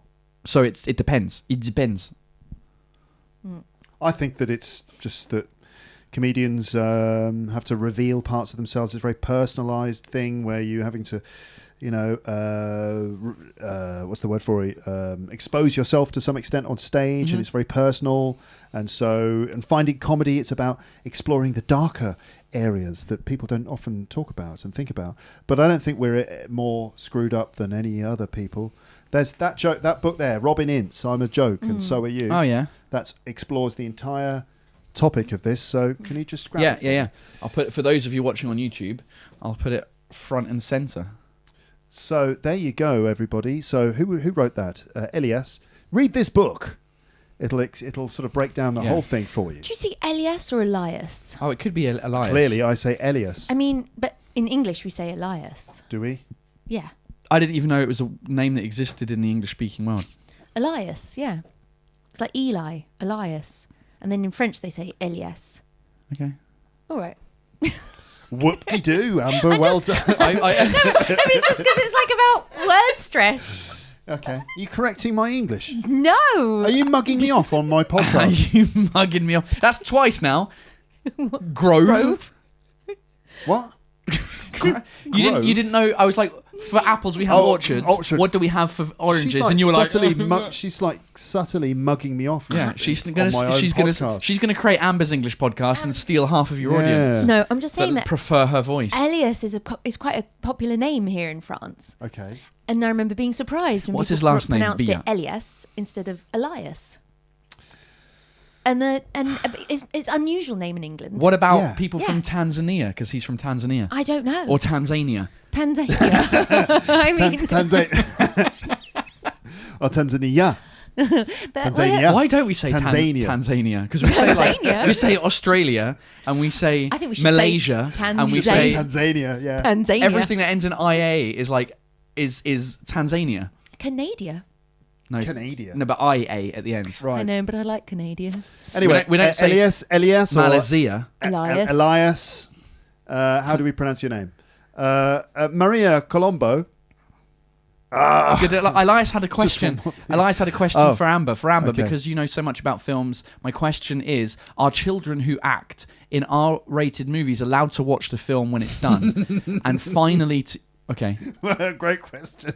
Are children who act in R-rated movies allowed to watch the film when it's done? So, for example, if there's a child in a horror film, yeah, and obviously during the filming of the film, the child is probably protected in some way from the horrors that the special effects. I'll give you, and then afterwards, it's like R-rated, like really graphic violence, and the people say, "Oh, but 4-year-old kids, yeah, you're allowed to watch it because you were in it." So, well, I'll give you an example. So, if you watched Afterlife, the Ricky Gervais I've seen the first series. So, the first episode of the first series, Ricky Gervais, the character, walks past a playground, and there's a little ginger kid that calls him a paedophile, shouts out, "Pedo, pedo," and he says, "I'm not a pedo, and if I was, I wouldn't be looking after you, you tubby little ginger cunt." Right? It's like the best line. He calls a child a cunt. He calls the child a tubby little ginger cunt. That's totally out of order. It is, but I'm going to open the window. I watched the making of that sequence. Yes. And because obviously you need the kids' reaction, because it's like the camera is like a back and forth camera. It's not like one shot. They're not both in the shot at the same time. Two cameras. Yeah, it's one camera, but just moved. There aren't two cameras because the direction he gave to the kid is so call me a pedo, go pedo, pedo, and then I'm going to say something back to you, and I want you to have a reaction of like a sad reaction, you've just been insulted. Yeah. And then you see Ricky Gervais doing that take. So he comes over and he goes, "I'm not a pedo, and if I wasn't, then you blah, blah, blah." Like he says something he doesn't call him a tubby little ginger cunt because the kid's only like 7 or 8. So that's, I think, when they make the movies with the kids, they protect them in that way. I don't think the kids are allowed to watch the movies I think afterwards as they're a not. treat. Do you reckon they're invited to the premiere? No. I don't think so. I don't think so, no. No, they're still not allowed to watch those films, I think. No. You've got to go. No, 15 minutes. All right. But then I gotta go because I gotta go get the kids from school. And Elias or Elias said, and finally to you, Luke, why is the alphabetical order that way? Because you try putting it another way. It's not going to work. Someone decided it a long time ago. Try putting it in another order. Good luck with that. But it could be in any order. It's just that we've learnt it in a specific order. Yeah, but I mean... Why couldn't we start with N? Maybe they should put it in alphabetical order. That would be a good idea. What? So it's ALPHETIC. And then OR. My alphabetical order. No, but it's an interesting question because the Greek alphabet isn't in the same order. Isn't it? No. Well, that's the thing. I mean, the English alphabet, we needed to show that it was different to the Greek one. It's like, just shuffle up the letters a bit. Yeah. English alphabet. Yeah. And then the Greek people are like, huh? You sure it's not just the Greek alphabet? No, it's the English alphabet. Because I think... Yeah, we've moved all the letters in a different order. Yeah, because in my memory, Greek, it's alpha. Beta? Yeah, but I think it's pronounced veta, and then gamma is the third letter, which is G. What? And then C is somewhere else. Really? Epsilon is like the next one, which is E. Okay. Something like that. I can't remember. Isn't the coronavirus just all named after the Greek alphabet? Yes. It was but they skipped quite a few. Did they? Because they sounded too bad. Oh, it was did like they? Because Delta was very upset. Death of... Like airlines. There you go. One of the questions, what's the Greek alphabet in order? There you go. Accept all cookies. Well, alpha, beta, gamma, delta. So it's A, B, G, D, E, Z, E, T, I, K, L, M, N, X, O, P, R, C. It's just chaos. Yeah. Chaos. How do the Greek people manage to do anything with an alphabet that's all in the wrong order? That's how they made tzatziki, because it's just... Tzatziki? What, the word? Because Z, why not? T, another Z. Okay.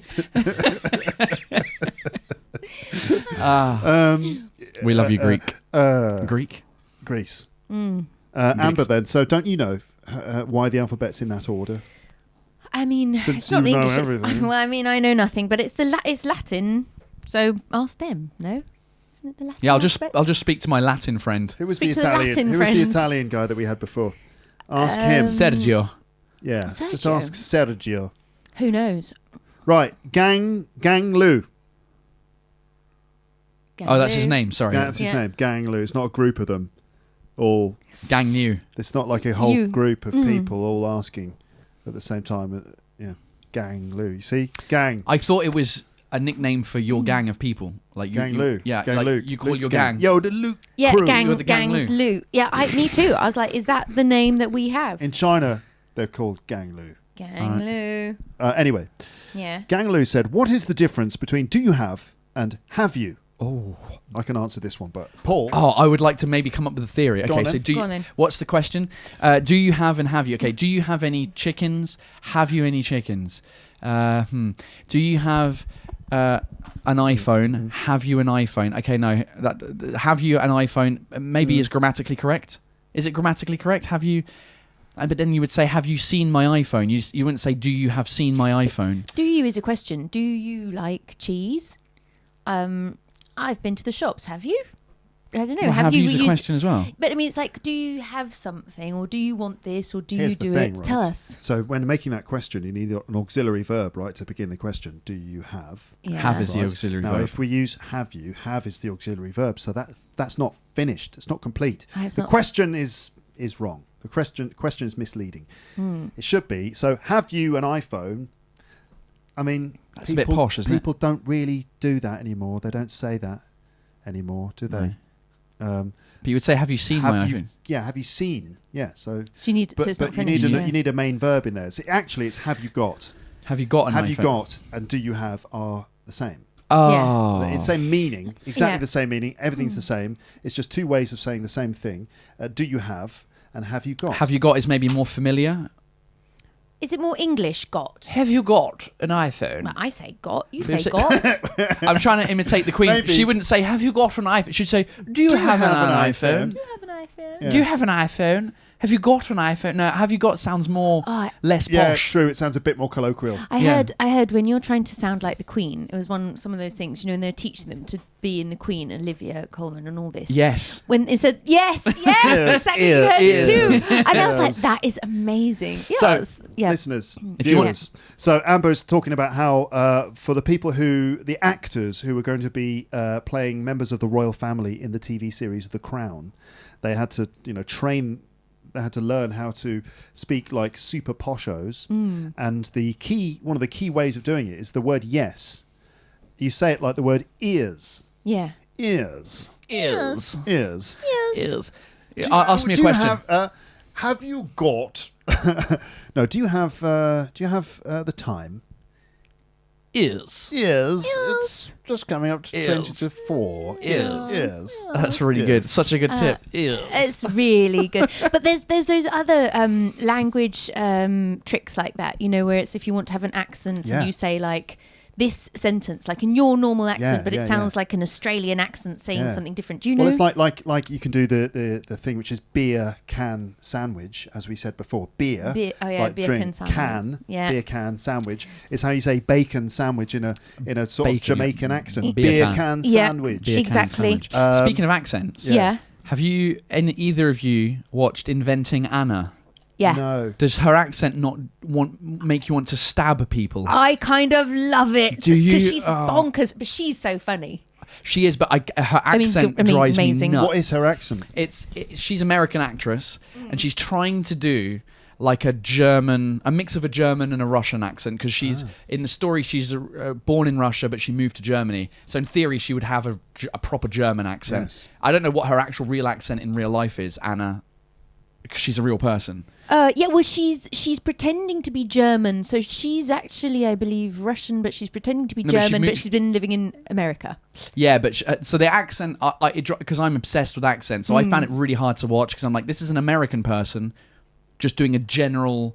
It's like a generic bad guy. It's like the James Bond villains, but in female version is her accent. But it's kind of amazing. Yeah. I okay. don't have time for you. Yeah. Like that's Really? Oh my god. money. I'm tired of this now. Yeah, it's kind of crazy. It's horrific. Okay, I've got to go in a minute, but before I go, you guys can carry on coasting and doing this, but I have a gift for you both. Oh. It's very small. It fits in my purse. Oh, I thought it was the purse. No, it's not my purse. Is it money? It is a gift which you probably won't use because it's the kind of thing that no one ever needs. But I've got it for you. And now that we're both here, you're both here, I can give it to you. You have both moved. Yes. You both have new property. So, Luke, this is for your podcasting palace. And this is for your podcasting studio as well. So cute, Amber. That's These are- amazing. Like, seriously, Amber. It's a little key. For those just not watching, Amber has given me a key ring with the letter P on it. And P. And she's L. given me a key ring with the letter L on it. Yes. Wow. That is so adorable, Amber. Thank you very, very, very, very much. These are your house warming, pod warming, castle warming gifts that Thank you can you. put your keys on or not. I'm always getting key rings and thinking, who uses key rings? I love key And then I rings. bought you one. It's true. I haven't had a key ring in ages. My keys, I have. You got too many keys. Well, I've got my scooter. I've got my front door. I've got my letterbox, and I've got the studio. You've got them And all together. that's the minimum, and the fobs, the little Yeah. beep things.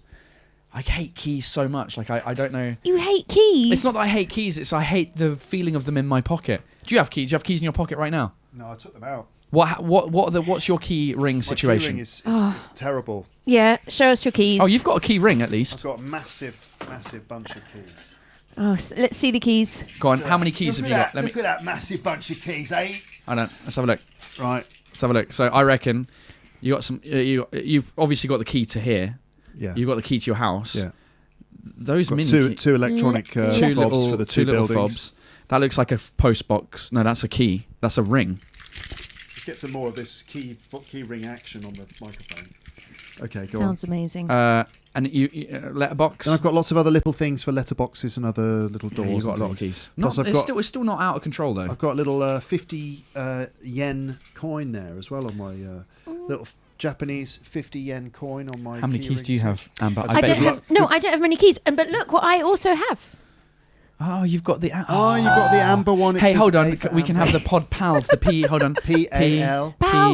PAL for the camera. There you go. Ta-da! The PodPal. I got it. I just thought they were so cute. Anyway, not many because now that I don't live in Paris, I've just got like the key for downstairs, the key for upstairs, and the key to the door that we never lock. It's always open. I don't even know how the key It's always works. Amber doesn't live in Paris anymore, but she does live near Paris. Yeah. There's Suburbs. she doesn't. Yeah. She's got not that far away, but She she's lives not- a 15-minute walk from our new house that we'll be moving into at some point this year, maybe. Yeah. Yes. Allegedly. Anyway, I'm gonna go. I'm gonna go get the little dudes. Okay, you're going to pick up the children from the School? Yeah. That's what that meant. Yeah. yeah. I'm gonna get Okay. school creche. Gonna scoop them up. Yeah. And it's Thank you for Thank coming you. onto the Thank show. you for showing me the Thank you for Podcastle the because key it is ring. absolute. Well, yes. I mean, they're not that useful. But it's so cool here. So I'll say goodbye. Goodbye to everyone in the Podland, and I will see you soon. Yes, soon. Oh, Somehow. Friday maybe. Are you at home on Friday? Because Probably. we are going to visit. We're going to the house for Yeah. certain reasons. So if you want to come and see the house, Yes, I do. and we can have coffee at yours because we don't have any water. Yes, come to mine for coffees. Yeah, all right then. Yeah, give me a shout All right. for Friday. I'll see you I'll then. give you a call on all right Friday. then. I will 'Cause say they live in the same town now, or they will do. we will very do. soon. Yeah. Yeah. But it's massive. All right then. Take this. Goodbye. Bye, Thank you, Amber. Bye-bye. I feel like I should give you a much more sort of respectable send-off. No, that's good. I'll see you very soon, Luke. You just go down all the stairs. I'll find my way. Yeah. Bye. Bye-bye. Right. Do you want to carry on Yeah. without her? Or we can carry. I mean, unless you want to end because that's 1 hour 23. If you want to end that and then you want to do another episode or not. I don't know. They asked for a 2-hour episode. Oh, didn't that's they? true. All right, let's just do a I don't know 2-hour if we did- episode If then. we did something else, what would we do? Well, I don't know. Let's finish this off. Let's keep going with the questions. Let's finish this off. Let's Yeah. keep going with the questions. Okay. So Chris Benitez Oh, Chris Benitez, legend. says, "What is your favourite park for doing picnics in Paris?" He For said me, for him, it's the Butte Butte Chaumont. Chaumont. I agrees. I Yeah, agrees. I agree. I agrees. You became Borat for a second. Butte Chaumont is good. The problem with Butte Chaumont is that it's become so popular that it's because half of it is at like a 45-degree angle, so it's kind of difficult to find a flat spot there that isn't invaded by a bunch of people. But it depends where you are in Paris, because that's out east. Where we live towards the south currently, there's a place called Georges Brassens, which is a good park. There's Montsouris, which is nearby where we are as well. I mean, there's a lot of parks are good for picnic. Yeah. Yeah, a lot of them are. I mean, I quite like the Tuileries, actually. Yeah, you can't really picnic there because you can't walk on the grass. There's no grass. You can't go on the grass, but there are lots of benches and seats. Oh, there's a grassy area between a couple of bushes and stuff that you can, but it's not. I think it's a good idea to go on the grass there anyway. No, but there's a bit that it's before you go down. It's like when you're at the level of the Louvre, the steps to go down before you get to the steps. Yeah, I know that. Yeah, there's that like section. It looks like it's going to be a maze, like with the bushes. Yeah. You can definitely sit on the grass there, but it's not very convivial to sit there for a picnic. Plus also those hedges on that grass. That's what I meant by hedges. I meant hedges. Lots of rats, Oh, just hiding in there, in the bushes. So actually, I do like the Tuileries, but you're not going to be on the grass. I like sitting on the seats at the Tuileries. Yeah. But for a picnic where you sit, picnic type picnic. Well, you've got the Bois de Boulogne, and on the opposite side, le Bois de Vincennes, which could be good. But there's also Jardin des Plantes. That's a good. I actually went for a picnic there once. Yeah. Yeah, there you go. It's a very difficult question, actually, Chris. Can't quite give you a satisfactory answer. I don't really like the Bois de Boulogne that much. There's too much. Yeah, some grotty trees. Hyde Park, I think that's the Hyde favourite. Park in London. That's my favourite park in Paris for having a picnic. There you go. Mabel Sue says, if Amber and Paul were a one-day host of Luke's English podcast, what topics would you like to talk about? If you were the host of this show, what topic would you choose? If I were to hijack your podcast for a day and be like, "Hi, this is Luke's English podcast, hosted by Paul Taylor," what would I talk about? I would. I don't know. That's a good question, because what do you talk about when we're not here and you're not talking to other people? What do I talk about when you're not here? Yeah. Well, you, of course. Fucking Paul Taylor and Amber Minogue. No, I don't. What do I talk about when you're not on the podcast? Yeah, like when you don't have guests on your podcast, what do you talk about? Is there a specific thing, or do you just go with the flow? I'll talk about anything. But often I'm dissecting jokes. Okay. Or I am... what else am I doing, listeners? Breaking down scenes of comedy from I would clips probably of comedy, do that as well. Or I would... talk about films, or let's have a look at some of my recent episodes. So traveling stories, okay, jokes, explaining jokes. But that you've got somebody else. That's with a guest. Yeah. Okay. Rambling in the new pod room. You ramble just a lot. Rambling. Meditation. Yeah. The Beatles. Okay. The Rick Thompson report. Yeah. More rambling. Pub quiz stuff. Oh yeah. Pub quizzes. Describing my. But pub quiz you got to do with somebody else, surely. Yes. Right. Otherwise, I'll know all the answers. Or not. I'll be like, who directed the 1975 film, The Conversation? Oh, you know what I could do? Yeah, it's a citizenship test. I might do a citizenship test. Like I did that for my YouTube video, but I could like go into more detail. I might do that to record like me retaking the British citizenship test. The British citizenship test. There's a whole bunch of things. I mean, on my podcast, I do a lot about expressions. Yes, idioms and things. Yeah, but because they're all live, the audience provide the expressions. So I might have to. What I would maybe do is I'd maybe like if I was in this exact studio, I might set up Instagram. You are in this exact I know, studio. but I might set up Instagram, being like, "All right, I'm taking over my friend Luke's podcast. It's an English learning podcast. What should we talk about?" And just kind of go. Should we do that right now? Good, but that's a good idea. That's a very good idea. You'd probably end up talking about swear words. Maybe, yeah. Everybody's point of view about Drôle, which is a French TV series on Netflix. No one's going to have seen it except the French audience. So there's a TV. Well, they might have done because it's not called. It's called Standing Up. Is it in English? In English, there's a TV show on Netflix. It's about stand-up comedians in Paris, which is quite appropriate for us. I have seen it. Oh, have you? Yeah. Okay, and what's your opinion? It was all right. Okay. I didn't think it was that amazing. Okay. I thought it was okay. I mean, it essentially deals with all of the main points of being a stand-up comedian. Okay. Which is like, the question of stealing someone else's jokes. Of course it is, because that's happened in France, and they wanted to talk about that. That's a big thing. And also just like when a comedian steps over the line and insults someone in the audience. Do they get slapped around the face? No. Yeah, it's called standing up in English. They also deal with other things like there's the daily pressures of having to come up with material and how it can impact on your relationship at home.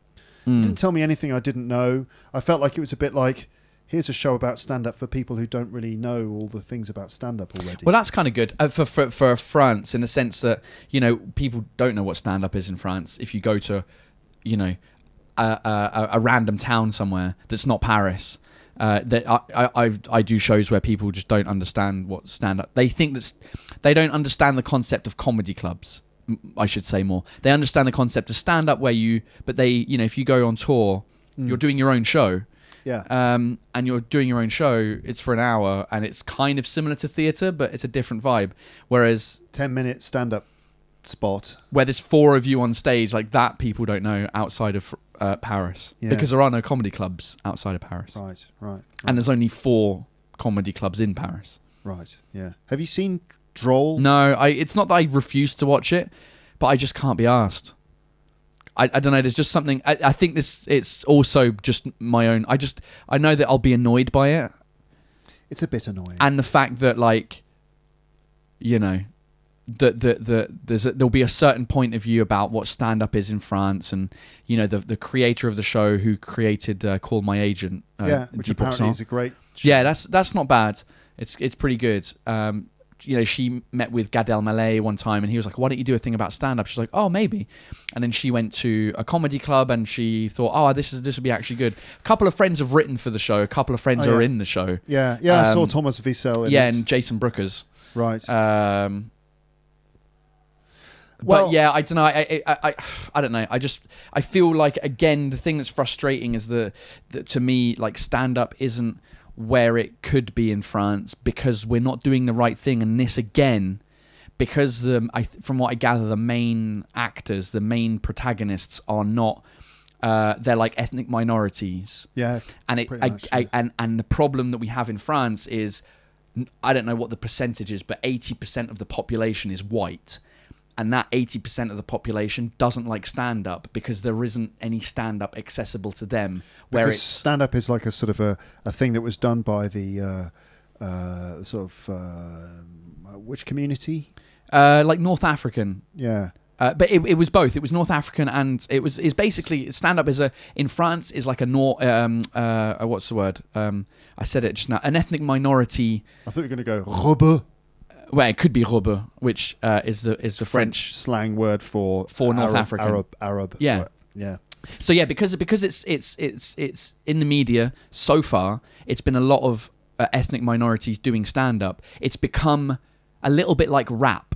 So yes. it's accessible for a lot of people, but it's also inaccessible for the majority of the population. They feel like they can't really relate to it. And also because it's a pity, isn't it? It is, because if you listen to rap or stand-up in France, even outside of France, not outside of France, but rap worldwide is a specific association. Right? It's got a specific cultural thing behind it, and not everyone can relate to the lyrics of that. Yeah. In the same way that stand-up in France, not everyone can relate, and because there's not a lot of white people, most of the comedians, who are middle class. Most of the comedians are sort of like guys of North African origin in their 20s. Mm-hmm. It's basically or in their 30s or 40s. Yeah. But if you're a French person who lives in a village in the middle of France, and there's no ethnic minorities in your village, you watch that on TV and you go, this is foreign shit. Like, I don't want to watch it. Right. So the only reason that I was like, another thing that's going to say that, everyone that does stand-up isn't white, basically, even though there are. But what we need in France is something like Live at the Apollo in the UK. Like a mainstream TV show on a mainstream TV channel where they handpick the best comedians. Exactly. And they've got 5 minutes each, and it's all very well presented. And it's not in a dark and dingy comedy club. It's in a beautiful theatre, lights, everything's amazing. Everyone does their best 10 minutes. Because now the problem we have as comedians as well in France is that we don't want to give away our material. And so every time that you do a comedy festival, like, comedians end up writing new bits just for the festival, and you're like, but it's not funny yet, really. And so the quality isn't where it needs to be. But then also we haven't been given a opportunity to be in front of an audience on TV, prime time, the equivalent of BBC One, 8 p.m. on a Friday. Do you know what I mean? And so that's why stand-up still hasn't become the art form that it has in other countries. And by other countries, I mean English-speaking countries. So yeah, that's why I haven't watched it yet, because I'm just like, another show about stand-up in comedy clubs in Paris. I think it's not going to do many new things. I think that some of the cool things about it are there are some scenes where you get like some one of the characters does some material that's actually really good, and you get that feeling in the room when there's like people who are really enjoying it. So you do get you get to see some of the cool part of like he's coming up with ideas on the bus and writing his jokes on the bus and coming up with ideas, and then he goes out on stage and tries them out. It's kind of like a bit like, you know, almost like French TV saying to the French public, like, hey, look, there's this thing called, it's like a beginner's guide to stand-up. Yeah, I think it's always like, it's never going to be a bad thing, but it's just like, I mean, granted, we're in a different country, so stand-up's going to look different here than it is in other countries, and that's totally fine. Like, it doesn't need to be like stand-up in the UK or anything, but it's just it's all down to my own frustration of just like, I don't know where I fit in the French landscape of stand-up, because I don't get invited to certain events or certain things. Like, I'm like an outsider in the game, even though I end up doing like the similar rooms for my own shows and similar things like that. But yeah, it's I don't know. I'll have to watch it at some point. Yeah, I think you should. I'd like to know your opinion on it. Certainly. I'm sure it'll be the same as yours. Like, it's all right. Yeah, I don't know. Right, you know what? We're going to move away from the questions, and we're going to move to the idioms round. Oh God, here we go. Okay, on these Do you cards, have a jingle like dun dun dun dun? The idioms round. Maybe I'll insert a proper one. On these pieces of paper, on these cards, I've just got some random idioms. I'm going to explain them. You've got to try and tell me what they mean. Okay, so that's easy. This is so easy. They're all pretty. Is it not where you have to make me guess the idiom? Yeah, I've got to make you guess the idiom. Oh, okay. Okay, are you ready? Go on. Do you want to take some as well? Go on. You have some too. Right. So I'll go first. Go on. So everyone's going to know this. If you don't know this, you don't know nothing. If you don't know this, you don't know nothing. Nothing, I don't know mate. why I'm speaking like that. Anyway, so this is when you feel a bit ill and under the weather. Yes. Under the weather. So wait a minute. Feeling under the weather. Feeling a little bit ill. Feeling a bit off colour.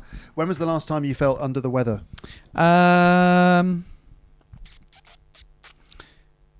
Because of an illness or because of a hangover? Either.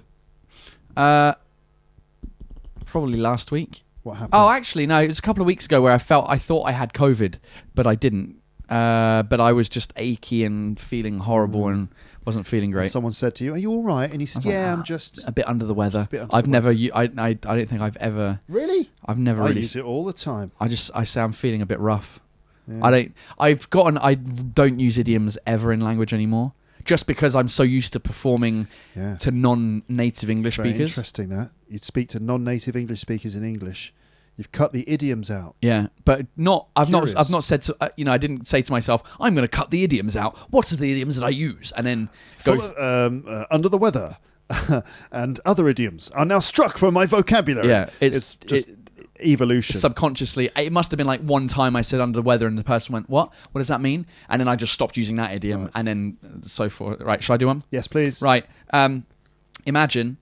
That you've got some interesting news, some good news, and you say the news to somebody that you shouldn't have, and you're like, oh no, the secret's out. I let the cat out of the bag. Correct. Ding, ding, ding, ding, ding. To let the cat out of the bag. You see, some of these idioms we've done before, because I've had this pack of cards in my pod room for ages. And there was one episode when we actually did a few of these together. They're classic ones. So if you let the cat out of the bag, it means you reveal a secret that you shouldn't have done. Yeah, have you ever let the cat out of the bag? Have you ever let a cat out of a bag? Literally.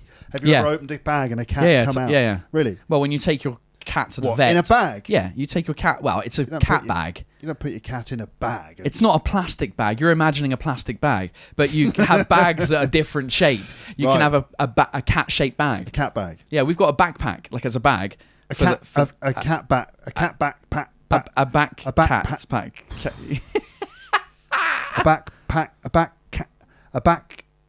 A cat backpack. There you go. Cat backpack. Cat backpack. Say that, listeners. A cat backpack. A cat backpack. Cat bag. Cat backpack. So I've literally let the cat out of the bag. Right, okay. And what about secrets? Have you ever revealed a secret? Have I revealed secrets? Oh, you let the cat out of the bag. I probably have, but I can't think of one. I'll tell you one now. Mm-hmm. You're going to let the cat out of the bag. I'm going to let the cat out of the bag. Oh, is this an exclusive? It's an exclusive, but they won't care. I mean, some of them might. Some of them that know me might. Mm-hmm. My friend Adam, who's Scottish. Adam. Adam Crosby. I do know Adam, yeah. Adam Crosby. Adam Crosby from Scotland. Scotland, who those of people that follow me know that he's kind of working with me-ish part-time while he's still at Apple. Can I guess what it is? What? He's going to do stand-up. No. Oh. It's that he, as of yesterday, is French.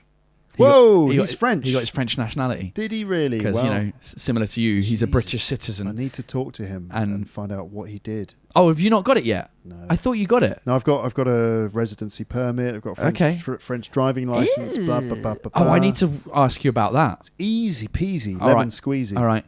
Anyway, I let the cat out of the bag because he told me to tell no one. So now you know. You've let the cat out of the bag. Now everyone knows. Now everyone online knows. No one knows who he is. Go on. Next idiom is this is when you have lots of energy because you just have lots of energy. Oh, you've got lots of energy today. Or a child. Oh, he certainly has lots of energy, doesn't he? Maybe because of the food that you've been eating.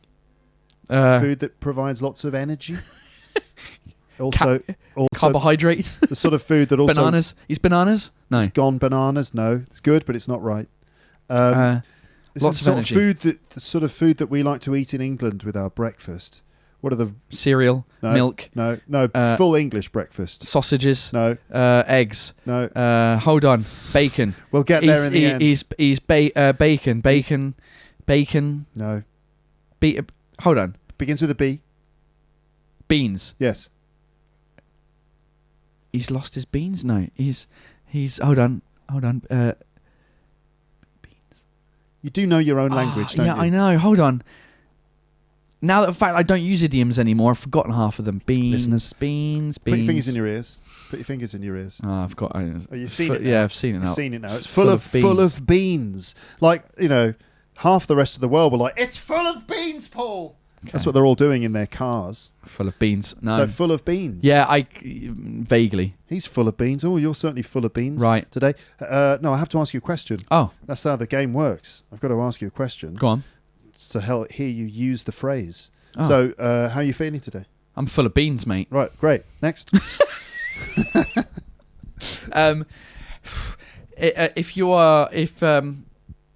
If I'm feeling under the weather, but I would like not full of beans. No, if I'm not feeling, but I would like to be full of beans. Right. And I come to you to discuss my problems. All right. And you're willing to listen to me. Yes. I'm all ears. Correct. Ding ding ding ding ding. All ears. Imagine a person who was all ears. That's all they are. It's just ears. Literally just ears. Ugh, that would be so weird, wouldn't it? That'd be a lot of wax. Just very strange. Like, it's like a monster. An alien. Would you have one big ear on your face, or would you be the same size of your ears but just loads of them? Just quite large already, to be fair.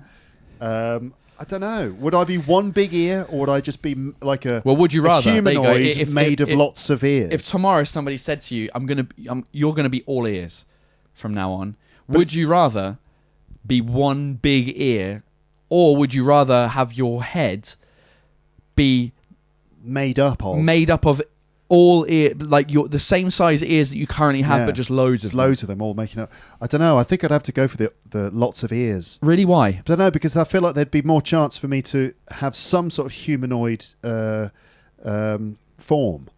I'm just talking about the head. Oh, just the head? Yeah. So if you had to replace your head with either one big ear or many, many, many ears to make up the same size head as you currently have. I think I'd have to have many, many ears. Really? Yeah. But, okay, why? I'm going to look pretty freaking weird. But it's better than having just one ear flapping about on the top of your body. All right, so the advantage of having one big ear means that it's half... You save money on headphones. You only need one headphone. You only need to dry one ear. Imagine having, after a shower, having to dry all of those ears. Like, you'd probably, I mean, I reckon you'd have at least 50 of ears. Of these? Of 50 of those size ears to fill your head. Yeah, that's a lot. That's a lot of ears, a lot of holes to dry out in the morning. I wasn't thinking of that. I was thinking only on the vanity side of things, of like what people would think of me. But yeah, that's a very important point. The practicality of like getting up in the morning and washing. Yeah, okay, I'll have just one ear then. And imagine headphones. Imagine having how many AirPods brings new meaning to the word headphones. Imagine you get an AirPod, you'd have to get 25 pairs of AirPods. Yeah. And they can't even synchronize with one phone. You'd have to listen to 25 different bits of music. No, just have one big AirPod which just goes in right into the middle of your ear, which is your face. Good one. Right. Thank God I don't have to so wait, that was yours, wasn't it? It was. I've just put them all on the same. Okay, fine. Okay, here comes the next one. Ooh. Ooh. Okay, so this means that you don't mix your words. You when you say exactly what you mean. Doesn't beat around the bush. It's good, but it's not right. You say, so when you're describing something, you say exactly what it is. You don't use any other language. You don't use any what's the word? Euphemisms. You just say it like it is. You say it. You describe it straight as it is. Straight talker. Straight talking. You say it as it is. That's the you. Give me a clue. Okay. Can you give me one of the words? So if you were in the garden, and you're looking at some garden tools, and you saw one of the tools which was used to make a hole in the ground, you would call it by the name that it has. Well, that's a spade calling a spade. No, call a spade a spade. Call a spade a spade. There we go. You certainly call a spade, don't you? To call a spade a spade. Call a spade a spade. It's a bit like in French they say calling a cat a cat. Appeler un chat un chat. Yeah. Okay. But it's a bit like the situation that gets used in is usually like this: when one person says something very directly, and then the other person goes, "Well, you certainly call a spade, don't you? You don't mix your words. Yeah, you don't beat around the bush. Yeah. There you go. Good one. Call a spade a spade. A spade is a tool for digging a hole in the ground. Okay. One of them. Yep. Similar to under the weather. Mm-hmm. Over the weather. Next to the weather. Under the... I don't know. Go on. But you're feeling a bit depressed. Feeling blue. No. Feeling blue. No. Feeling down. Yeah. Down in the dumps. Yes. That's a nice one, isn't ding, it? Ding, ding, ding, ding. Down in the dumps. So I think this probably comes from the idea that, if you're depressed, in English we say you're feeling down. And the dumps are areas where people dump all their rubbish. So they're basically big holes in the ground. Yeah. So if you're down in the dumps, you're in the lowest dirt. Yeah, it's like where you throw out all your stuff that you can't throw out in normal bins, like a skip. Yeah, okay. Oh, this is good. Okay, so this is a phrase, this is an idiom which means that you're essentially pursuing the wrong line of inquiry. Oh, you're barking up the wrong tree. Yes! Come on! That was amazing. You're barking up the wrong tree. So, okay, we've got to explain this. Barking is woof, woof, woof, woof. That's what dogs do, obviously, or crazy people. Yeah, I like that one. It's very visual. It's like, imagine a dog is chasing a squirrel in the park, in Hyde Park. Imagine a dog chasing a beautiful squirrel through the park, and then the dog thinks he sees the squirrel going up one tree and is going ruff, ruff, like barking up that tree. Sitting at the bottom of the tree, looking up, woof, woof, woof. Meanwhile, woof, woof. the squirrel is actually on another tree. The dog's barking up the wrong tree. The dog's got the wrong tree. The squirrel's in a different tree, mate. You're barking up the wrong tree, mate. It sounds like something you might hear in like Sherlock Holmes films, the ones with like Robert Downey Jr. You know, now in set in East London, where he comes up and he's like, "I'm looking for the informant," and some East London guy's like, "Mate, you're barking up the wrong tree, son. Barking up the wrong tree, mate. We don't have any informants around here. We keep our lips tightly shut around here, don't we? You need to go speak to Dave, the butcher." Speak to Dave the butcher. All right, next. I would do anything for you. But you won't do that. No, I will. But I would do anything for love, but I won't do that. Do what? What? It's a way of saying that I would do anything for you to do something. Oh, this yours. Yeah. I would do anything for. I would bend over backwards. Okay, too good, Mr. Luke Thompson. To bend over backwards, it means make a great effort to do something. You know, that my stay at the hotel was fantastic. The staff bent over backwards to make sure that we felt at home. Yeah, because bending over forwards is easy. Yeah. You notice that when you go to a hotel, they bend over backwards to make sure that you feel you're at home. Mm-hmm. Why don't you just stay at home? Make it easier for everyone. That's like your chicken frog thing. It's like, if it tastes like chicken, just eat chicken. Chicken. If it feels like home, just stay at home. Stay at home. Make it easier for everyone. I used to say it when I went to Melbourne in Australia. Yeah, g'day, mate. And I spoke, "G'day, mate. How you going?" I got there by plane, if you're interested. What? How are you going? How you going? By plane. Anyway, got to Melbourne, met some French people, and every one of them was like, "Yeah, we really like Melbourne. We've been to Sydney and Perth and that kind of stuff. But Melbourne, like, it feels more European as a city. Like, it feels..." And I'm just like, "Well, why don't you just stay in Europe? Why have you moved halfway across the world to find the same thing? Yeah, you exactly. fucking idiot." My turn. We're going to get to 2 hours, Paul, all right? All right, we're going to get to 2 make hours. David happy. David. Right, I haven't seen you in... donkey's years. We're on the same wavelength now. I haven't seen you in donkey's years. Oh, it was? Meaning a long time. Yeah, I don't know why that I haven't is. seen you in donkey. I suppose donkeys live for a long time. Do they? I don't know, really. How long did donkeys live? Siri. What, you don't have to say, "Hey, Siri" anymore? 27 to 40 years in the wild. That's not that much. No, because I hit the Siri button there. If you hold it, it activates it without having to say, "Hey, Siri."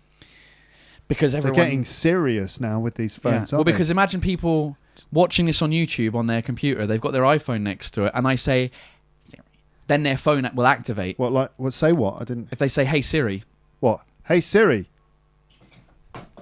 And now you've just broken your phone. I just threw my phone. How can I help? Just totally threw my phone off the table. Mine doesn't work. Okay, so is it? Whose turn is it? Donkey's years. I haven't seen. Yeah, it's Paul mine. Taylor. Yeah, God, I haven't seen Paul in Donkey's years. 6, 4. Hold on. Well, all right. 5. Bang. I'm just. You're writing to someone. Yeah, I had a rendezvous. Ready? Yes. Yeah. Oh. I need to look this one up. Hold on. I think I know what it means. How do we look on camera, Paul? How do you think we look? I need a haircut.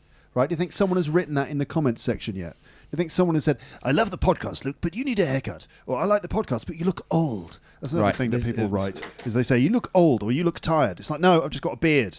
Yeah. This is what you would need to do if you want to work really hard, like your podcast, like to gain all the followers and the listeners that you have. You've been doing this for many years to get the audience that you have. I've been working hard. I've been working my fingers to the bone. I've been slaving away. I've been doing the best I can.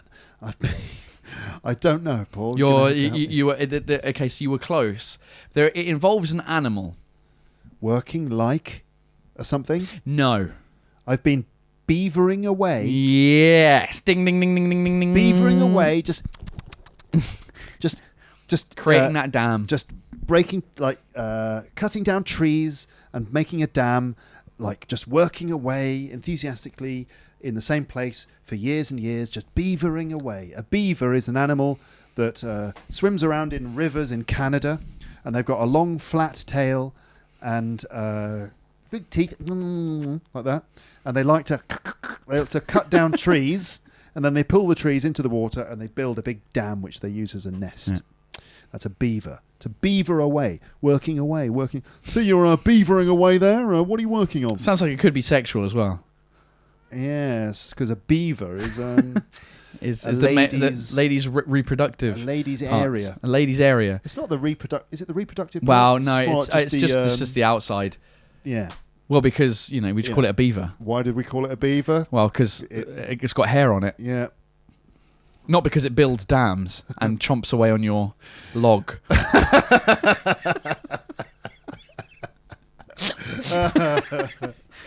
Okay, Paul. I think it's time for us to just start anew. By. Right. Yeah. Right. When you got a tree, and the things that grow on trees, and then they fall down, and you, for some reason.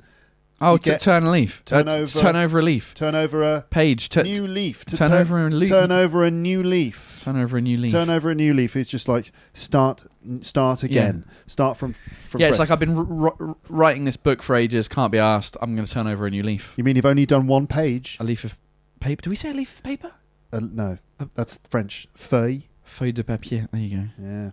Decoding is piece of paper. Turn over a new leaf. For example, I'm just not happy with the way I'm living, and I'm not happy with the way I'm living, and I just don't like this. I don't like the way I do it. So I think I'm going to turn over a new leaf. I'm going to change my ways. Yeah. I'm going to quit my job and start a new thing. Start something fresh. Turn over a new leaf. Let's say you've turned over a new leaf. Yeah. And you're feeling great. And then the new project that you have is really difficult and it's really frustrating and you're starting to get really angry and you're starting to really go crazy. And at some point you just go, I don't know, just to have enough, to shake it off, to... It's a longer phrase. The first verb is to be. So be. I don't know. You're gonna need to give me. I'm fed up. To be. I'm fed up. I can't deal with it anymore. I'm. To be. At the end of my tether. At the end of my tether. I don't know what a tether is. A tether is a rope that holds you to something. That attaches you to something. Okay. For example, if you've got a canal boat, or any other kind of boat for that matter, and it's tethered to You're thinking about the canals of Birmingham now. I am, yeah. Oh, I love the canals of Birmingham, mate. Honestly, sometimes, Paul, I'll be sitting around and I'll just think, oh, I do miss the canals of Birmingham. It's a lovely day. I just love the canals of Birmingham, Paul. Well, for some reason, I have this Jack D, the comedian. Yes. At some point, he was imitating a Birmingham person, a Brummie, in his show, and he's imitating two Brummies talking to each other, and the one goes, "Oh, it's a lovely day," and the other one goes, "What's a lovely day?" Because it's always raining in Birmingham, apparently. Great. And they don't know what a lovely. From Jack. I know, but it's the phrase that I always have in my mind. I've got a terrible joke. Do you want to hear it? Yes, of course I want to hear it. Are you ready? So a Brummie, a person from Birmingham, walks into a tailor's, a shop that sells Paul Taylors. Sells Paul Taylors. All your Paul Taylors, £5 for £1, very cheap. Get them while they're hot. No, a tailor's is a place that sells clothes, right? Basically, a suit shop. So Brummie walks into a tailor's. He goes, "All right, I'd like to buy a suit. I'd like to buy a 70s suit, please. I'd like to buy a vintage, retro 70s suit." And the man said, "Certainly, sir. See, we've got some bell bottoms and things. Would you like a kipper tie?" And the Brummie said, "No, it's all right, mate. I've just had a cup of coffee." I've fucked up the joke. I fucked up the joke. Should be, "Would you like a kipper tie?" "Yes, mate, please. 2 sugars." Is what it should be. So now it's time to dissect the frog. Do you want to explain that? Yeah, so would you like a kipper tie? I didn't know what a kipper tie was until I understood that in the accent, a kipper tie sounds like a cup of tea in Birmingham. Kind of. But what is a kipper tie? Kipper tie is a tie from the 1970s that were very wide. Oh, like the Beatles in their... Isn't there a Beatles poster with... Yeah, maybe in their sort of like late 60s Yellow Submarine kind of period. Oh, maybe I'm thinking of Austin Powers. Austin Powers, maybe, but it's more like 70s, really. Okay. Imagine big 70s clothes and a big wide tie. A kipper tie. That's called a kipper tie. A kipper is a kind of fish. Yes. So kipper tie... Sounds it's like a cup of tea. It doesn't really sound like a cup of tea, but it's like just making fun of the accent. Yeah. The other one is Brummy says, I went fishing the other day, right? And I caught a whale. Uh-huh. I threw it back. It was a bicycle whale. Bicycle whale. Oh, wheel whale. Okay. Bad Awful. jokes. That was mine. That was mine, so it's my turn, is it? Go on. Look at 159. Okay, this is when you are basically selling yourself, talking about how great you are. Maybe Blowing your own trumpet. blowing your own trumpet. That's an old one from an old episode of Luke's English Podcast. I mean, I didn't mention it. I didn't invent it in that episode. But I did cover that in the music idioms episode from years ago. To blow your own trumpet is basically to kind of like, I don't mean to blow my own trumpet, but, I've been doing this for 13 years and 20 years of experience, and not to blow my own trumpet. Do you think, like, the people that perform at the BBC orchestra, or like at the proms, the night of the proms? Is that what it's called? Last night of the proms. Last night of the proms at the Royal Albert Hall. Yeah. The guy shows up, and he's like, "Well, where's the trumpet that you were supposed to rent?" And the guy's like, "Oh, were we going to rent the trumpet?" You're like, "Yeah, because I don't want to blow my own trumpet." I don't want to blow my own trumpet or anything. Were you not renting a trumpet for me? Or the trumpet player in the orchestra, the rest of the orchestra going, oh, there he goes again, blowing his own trumpet. It's your turn, isn't it? Okay. I think I know what this means. If somebody, if I'm getting really angry, which I often am, if I'm complaining about something and getting super angry, you would say this to me to calm me down, to be like, all right, calm down. Calm down, mate. Fucking hell, mate. Take a chill pill. Just chill, mate. Chillax. Relax, chill out. Yeah, these are too new. This is an old one. Just take it easy, mate. Take a load off. Just relax. Take it easy. Calm down. I don't know. It has an item of clothing involved. Take your trousers down. Take your trousers down. Put a sock over your head. Stick some underpants up your bum. Put your t-shirt in your mouth. I don't know. I need to check that this is actually what it means. Cool your boots. Okay. Socks. Something about socks. No. Cool your higher boots. up on the body. Hat. Gloves. Not that high. T-shirt. Sweater. Almost. Yeah. Sweater. No. What are you wearing now? Shirt. Yeah. Oh, don't get shirty with me. Keep your shirt on. Yes. Keep your shirt on, Paul. All right. Calm down, mate. Keep your shirt on. Keep your shirt on. This is quite good, this game, because you hear lots of extra idioms as well. Yeah, there's like 5 other idioms except for the one that you've got. Keep your shirt on, mate. All right. Keep your shirt on. Keep your shirt on. Yeah. It's a nice phrase. I like that one. Yeah, I've not really heard that one. We've passed the 2-hour mark. We've breached the 2-hour mark. So breached. I think we're gonna do one more each. Are we gonna call it a day? You see what he did? All right. This phrase means nothing. Did you catch any fish? No, nothing. Fuck all. It's good, but it's not right. Did you get any fish? How many fish did you get? Oh, nothing. Not one. Nothing at all. Not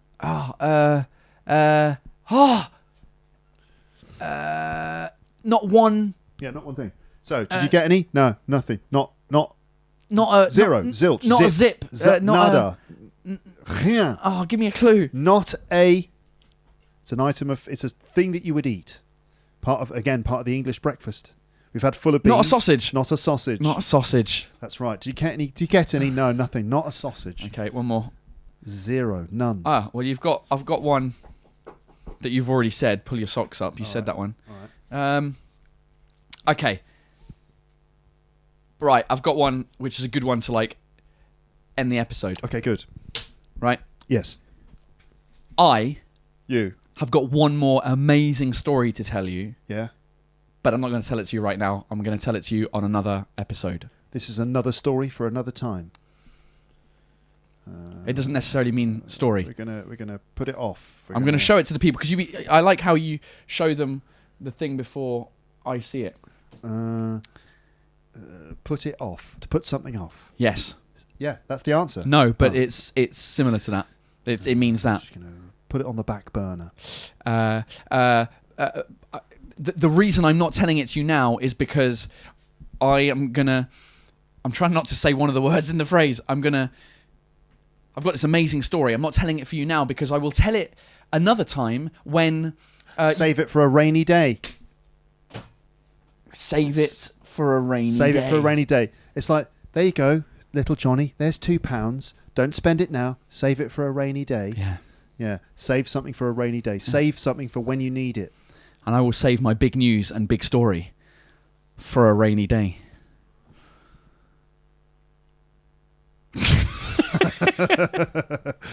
That was just an example. Yeah, there was no big news or big story. News or big story. Okay, Paul and Amber, who's no longer here. Tell you what, put that plant. I was going to say, Hello. you could put the plant there instead to represent. I'm Amber. glad you opened the window. Thank you so much for taking part. Thanks for having us. To my Podcastle. Thanks for inviting us to the Podcastle. Love it. It's been good. It's been emotional. Ladies and gentlemen, thank you so much for watching and listening. If you are watching, don't forget to like and subscribe. Smash that like button. But to my YouTube channel, not his. Yeah, that's right. And listeners, you know I love you. You'll always be my first audience. I'm trying to talk in a sort of romantic and charming way. Doesn't work with me. Listeners, thank you so much. If you are premium listeners, then extra thank you for supporting the podcast. I've got stories coming soon on the premium. Oh, you've been saving those for a rainy day, haven't you? Oh, yeah. Oh, yes, I have. And that rainy day is about to arrive. For the people that show you the money. They make it rain money. And Make it rain, people. Make it rain. Exactly. But that's it for this one. I'll speak to you on the podcast soon, right? Yes. I mean, maybe. I don't know if you're going to speak Can I come on your show sometime? I've kind of stopped it. Have you? But what we can do is, because I'm going to do one, I'm doing a Patreon one on Thursday with Jay Swanson. But I might do like more Patreon only ones because I just haven't. And it's just because there's no work involved. It's just show up, do the thing, and that's great. Because otherwise, if it's public, then I have to edit it. Then it's got to be subtitled. Then there's like 5 weeks of hassle, which is why I've kind of stopped it for now. Right. But we'll do a Patreon one because most of the people that watch the live anyway are Patreon people, and everyone on Patreon is like, when are you going to get Luca back on? When are you going to get Amber back on? Cool. They love you, but also it actually might not be a bad idea. Because now that you've gained a YouTube following that's bigger than mine, then that could work as well. It means that because I had Oliver G on the show. Yes. Great. His podcast is phenomenal, doing really well. Yeah. The episode that we did got under 3,000 views, which I feel bad for. Come on, YouTube. I know. I feel bad because it's like, hey, why don't you come to this cool thing that I'm doing? And then it gets like I was disappointed. Understand. I know I totally understood because we were speaking. He's like, yeah, the clip that we made. That I took out got quite a lot of views on Instagram and stuff, but the episode, whereas like some other episodes with people who, because he's got 0 YouTube people following him, so it really depends on the platform. There's other people that I've interviewed that I've had less fun with because his episode was super fun. It was great. He blindfolded you, gave you these Australian snacks. Yeah, super fun. Got less than 3,000 views, and other episodes where I'm a bit more awkward, but the person is more well known on YouTube, 90,000 views. So it was a shame. So I was kind of like, I think it's the Anglophone thing as well, because every time I do one in English, it's less viewed than the French. I don't know what I'm doing with my show. Come on, French people, learn English and watch Paul's English videos. Exactly. Okay. Anyway, speak to you again soon, and speak to the listeners very, very soon too. Have a lovely day, afternoon, morning, evening, or night, and I will catch you later, guys. Thank you so much. Bye, everyone. But for now, good. Bye. Bye. Bye. Bye. Bye. Bye. Bye. Bye. Bye.